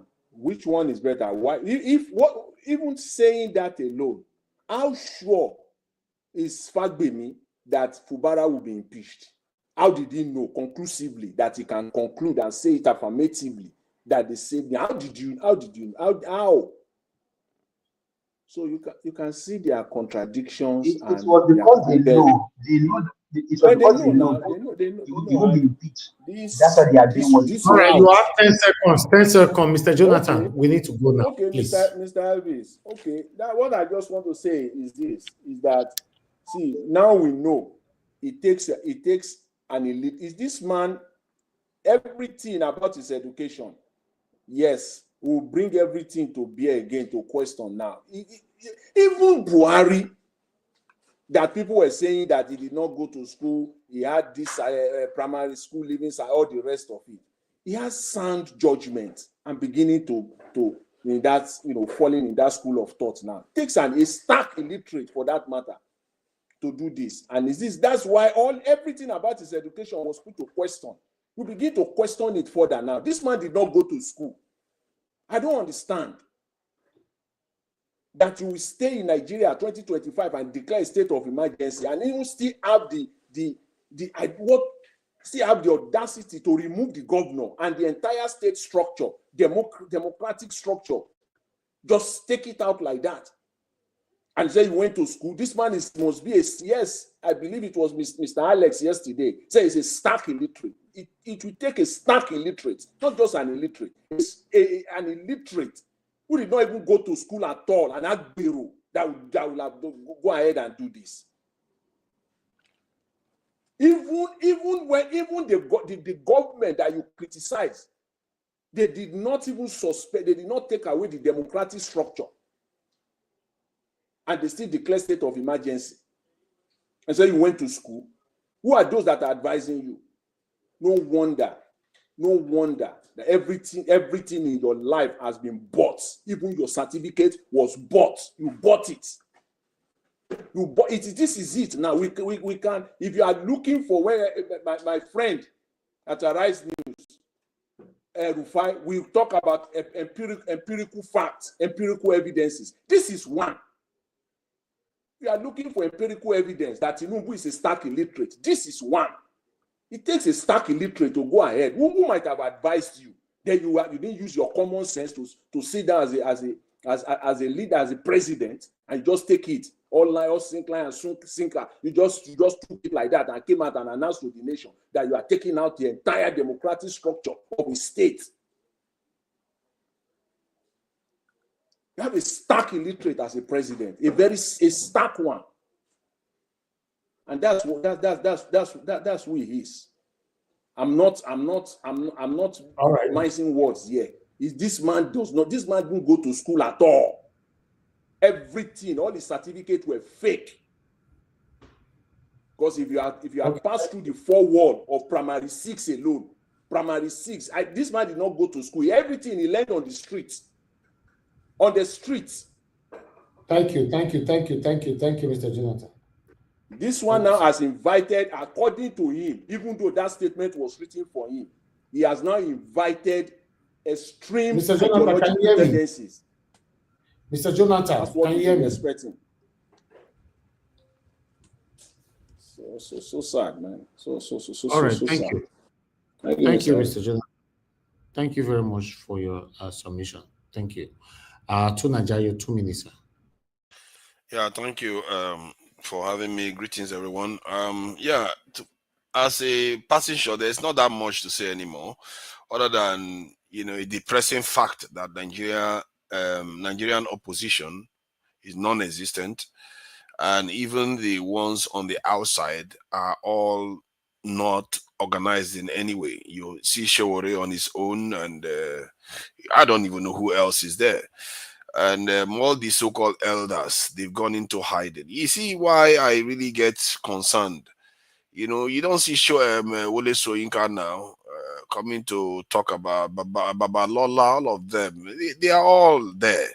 And you wonder why, when I saw Nigeria, 2-3 years ago, I was like, I just wanted to insult every elder. I want to curse them. Because these people are some of the most awful people, that to see their country the way it is and accept it the way it is, man, that it takes a lot of willful blindness to see that you are destroying your people. There are consequences to these things that we are doing. Not all these things we are doing is not for nothing. No. This world, there is always consequences. It's going to come. Every day we are wasting time, the others are moving ahead. Our weakness is going to invite our annihilation. All these things that we are doing, and these are our leaders, they are helping us to our end. This is what they are doing. We don't have a choice. One way or the other, we have to come together. We have to figure it out. If you're on the ground, if you are even a Tinubu supporter, I assume you want to survive. You want your children to survive. I can tell you right now, what that man is doing is taking you farther away from it. All these people that are pretending to say they are helping you, they make all kinds of excuses for political reasons. They are hiding the true fist of the forces that are putting us down. But what can I say? In time, events will make everything clear for us to see. I've watched everything happen from 1960 to today, and all I see is a pattern of playing with us. Up and down, up and down, up and down. And we never move anywhere. Anybody that has been overseas will see how the other countries function. I'm in the UK right now. They are preparing for war. Nobody has attacked them. Their healthcare system is still intact. Their roads are fine. Their trains are working.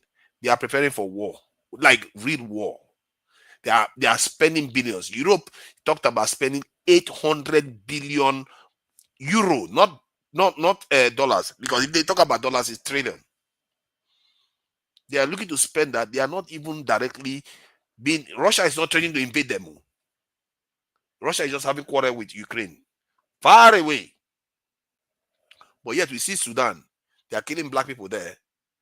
We ignore it. Instead, we are causing problem for ourselves. But when the day of tribulation comes, we are going to face it. And if we are lucky,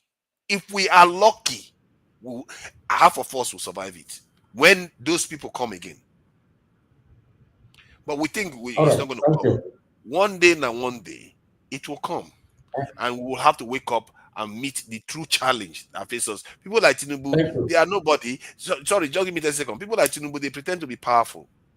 Like if you said, their military, their police is 1 man to 1,000 Nigerians. Our country is a weak nation, and they deliberately kept it weak so that their bosses who can come and take over easily. That's why they kept the country like that. And because of that, inadvantage in reverse form, the irony is that also makes them vulnerable to the people. If the people decide to rise up against them, and they don't have any way of stopping people. So you should know your power. Thank you. Thank you very much, Tunaja. Thank you for coming in today. I appreciate you, sir. Thank you. Madam Ifi, please, your 2 minutes, ma'am. Thank you. Okay, guys, here we are again. Nobody's speaking up in Nigeria. I haven't heard any of our Nigerian pastors said anything. Exactly. Adeboye went deaf and dumb. Onyedepo, deaf and dumb. what's his name? The other guy, the one in Abuja, Enenche, deaf and dumb. Nobody has said anything. Nobody has said anything, including Wolo Soyinka. He hasn't made a comment. It's like we don't have elders in this country called Nigeria. I don't want to lose my country. I don't want my country to disintegrate. Because looking at what is going on in Nigeria, if anything happens, God forbid, it's going to be very catastrophic. We don't have light. We don't have water. Ukraine has been fighting for the past 3 years, and they still have electricity in that country. They still have electricity. In our country where we don't have anything, we don't even have enough food. We don't even have enough security. We don't even have any army. I mean, the armies or whatever we have, we don't even have anything. Let us rise up. Like I said, the rain that we fall in that country called Nigeria, they will never have seen that kind of rain before. People are buying every day. People are hungry.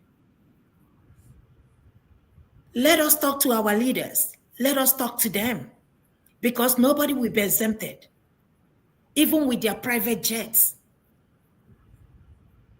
We have families back home. They are relying on us. But if you live abroad, you can see that even people abroad are suffering. For how long are we going to continue to live our lives like this? You can't even speak up. We said that this is democracy. Is this democracy? For those of you who are praying for Nigeria, I said I will never pray for that country again. Like me or hate me. Prayer doesn't work. Not in Nigeria. All we need is human decisions. Do we have people that can rule this country? Yes, we do. But we have left Nigeria in the hands of just very few. Dangote is floating. He doesn't even know where he belongs. They've kicked him out. But he has the power. At some point, trust me, he's going to react. Where you will push somebody, you won't be able to pull the person back. Nigeria is getting to that point. Natasha spoke up. They silenced her. That's exactly what they're trying to do, to silence anybody that will rise up against them. But if we let them do that in our country, we will never have a country to call home.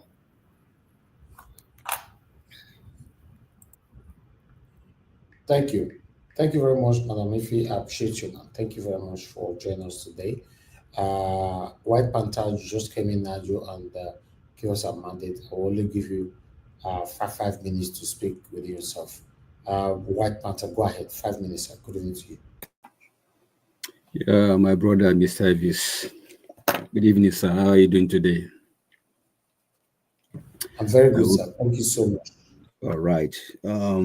Sorry, yesterday I couldn't really talk because I was having serious headache and receiving call here and there from Nigeria who are telling me how far your man has, they have not seen your man, blah, blah, blah, So I was just having headache all around that, So that was also trying to reach out to Fubara's wife, but I couldn't reach out to his wife, couldn't reach out to him. Everywhere just like blackout, So that really affected me, kind of.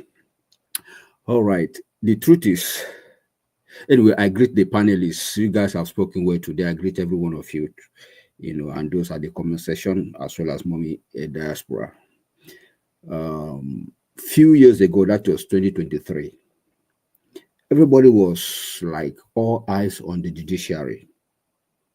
That was just 2 years ago, 2023, after the election. Today is all eyes on National Assembly and all eyes on the House of Rep. What did we get? With this small little faulty patch constitution we have, that was trying to even maintain it to the barest minimum. Today, they have succeeded in burying our constitution. In fact, as a matter of fact, for me, it's my opinion, what those people have done today, if Tinubu does not have a sense, Akpabio does not have sense, Wike does not have sense, these three major criminals What about the rest, the totality of House of Rep, the totality of a National Assembly, all the members? Are they also, didn't they also have sense? So it surprised me that the crowd we see in that National Assembly and House of Rep, nobody have brain to say no to this. They have just succeeded in burying our constitution. In fact, today what they did was service of song.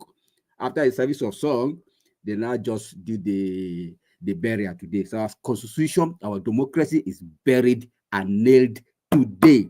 We don't have democracy anymore, as long as I'm confined.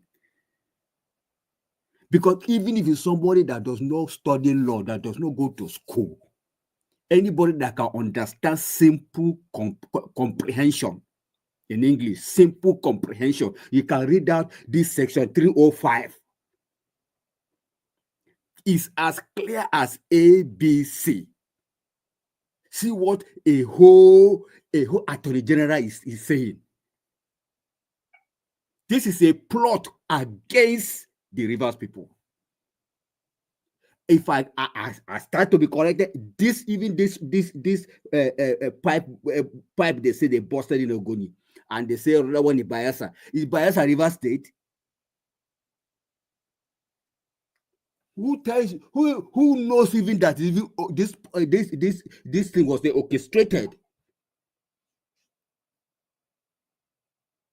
So that let it be that they have something they can hold on, because they have seen that going to the route of impeachment might not work. It will take a longer time for them.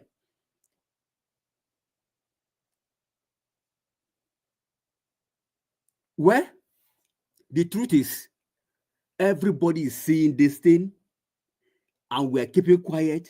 The problem now is no longer in their hands, in the hands of Nigerians. All this babasocracy that we are practicing, we have replaced democracy to babasocracy in our country, for crying out loud. And Nigerians are looking. The truth is that I'm not faulting these people anymore. The people I'm faulting right now is the common Nigerians that are seeing this evil and they're keeping quiet. God will not come down from heaven. Even God fought war. He will tell the children of Israel, go, and I will go before you. Go. The kingdom of God is how to take you with violence. You say power is not savalakat. That is true.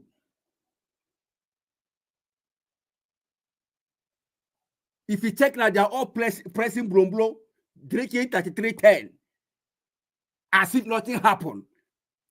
The truth is, if you don't know what you are dying for, I guarantee you will die for nothing. People should know what they are dying for. If you are dying for make sure that your country is democracy secured, at least history will remember you that, okay, so ABC died for the sake of our democracy.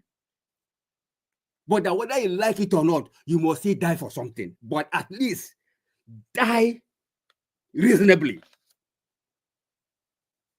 Fight a good fight is scriptural. To uphold your country democracy. But look at it now. Everybody has entered the house. Mr. Nigeria, what I cannot start on that verse here. The most important thing, and Nigerians are the verse for now, is no longer these criminals. They already have it. They already had their way. But what are we doing, the Nigerian people? We have had every opportunity to arise as a people, as a nation. But rather we fold our hands. God will be there looking at us. Thank you, sir.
Can you hear me? Yeah. Okay. Thank you. Thank you very much, sir. Thank you. Give us a mandate. Are you there, sir? I'll give my time to others to speak. I'm in a busy area.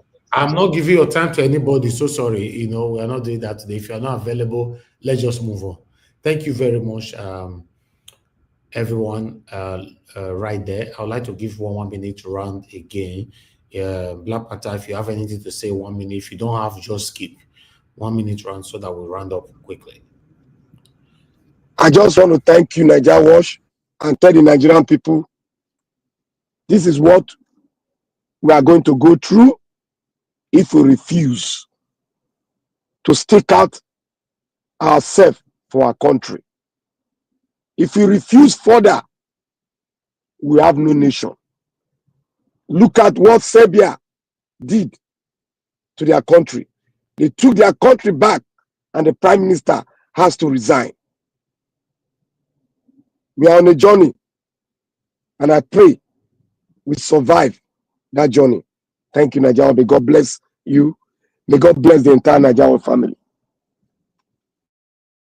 Thank you, my brother. I appreciate you. Thank you. Mr. Oduwa, do you want to use your 1 minute or skip? Okay, Mr. Jonathan, 1 minute, sir. Chapali. Mr. Jonathan, you're not there. To Nigeria, are you there? 1 minute. Good to Nigeria, you're not there as well. Okay. White Panther, back to you again quickly. And you're not there.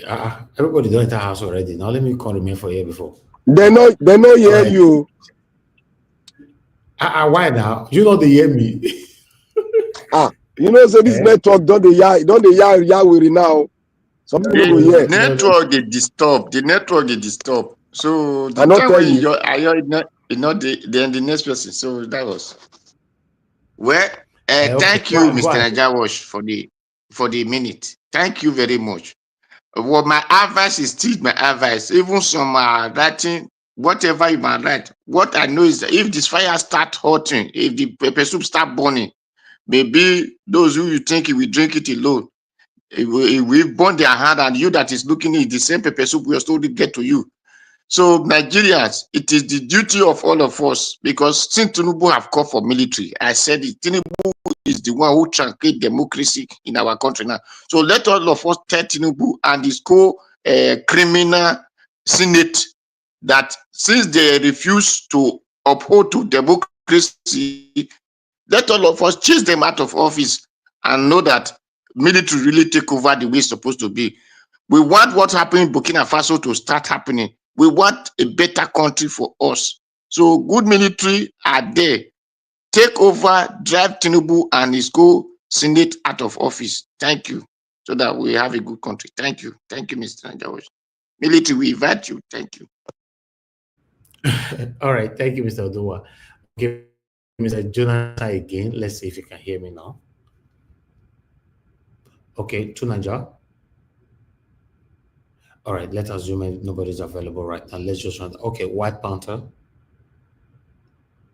Thank you, everyone. I appreciate you all. We've come to the end of this broadcast. Yes, sir. Thank you so much for the time given to me to speak. It's just that the whole thing is so irritating when you look at the whole imbroglio. Thank you for what you're doing. Thank you for the time. God bless you, sir.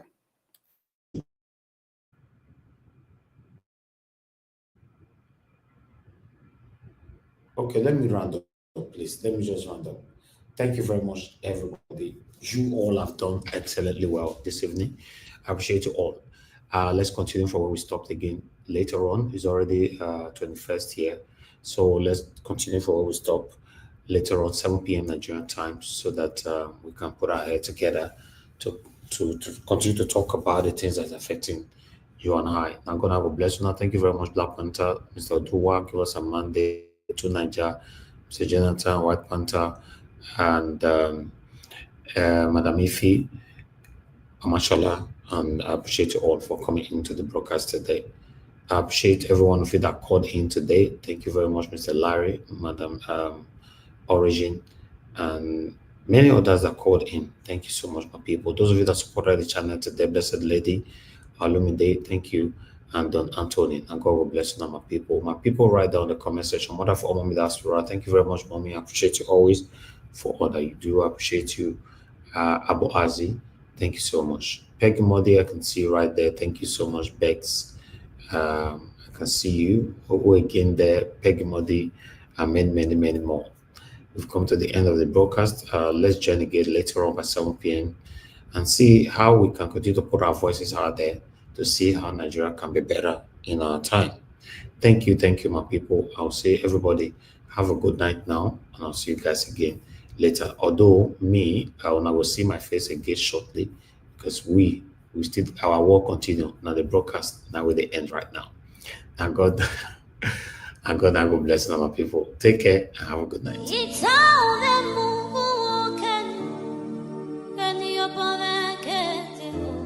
That's right.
Jesus Yesu no ye opame na wapi. Opame no bina ekekpe mo. Osave nera me o me wantinga.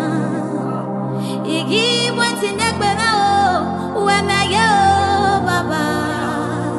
Ayi me no ye me o me wantinga. Igi wantinga kpe me o we me ye o baba.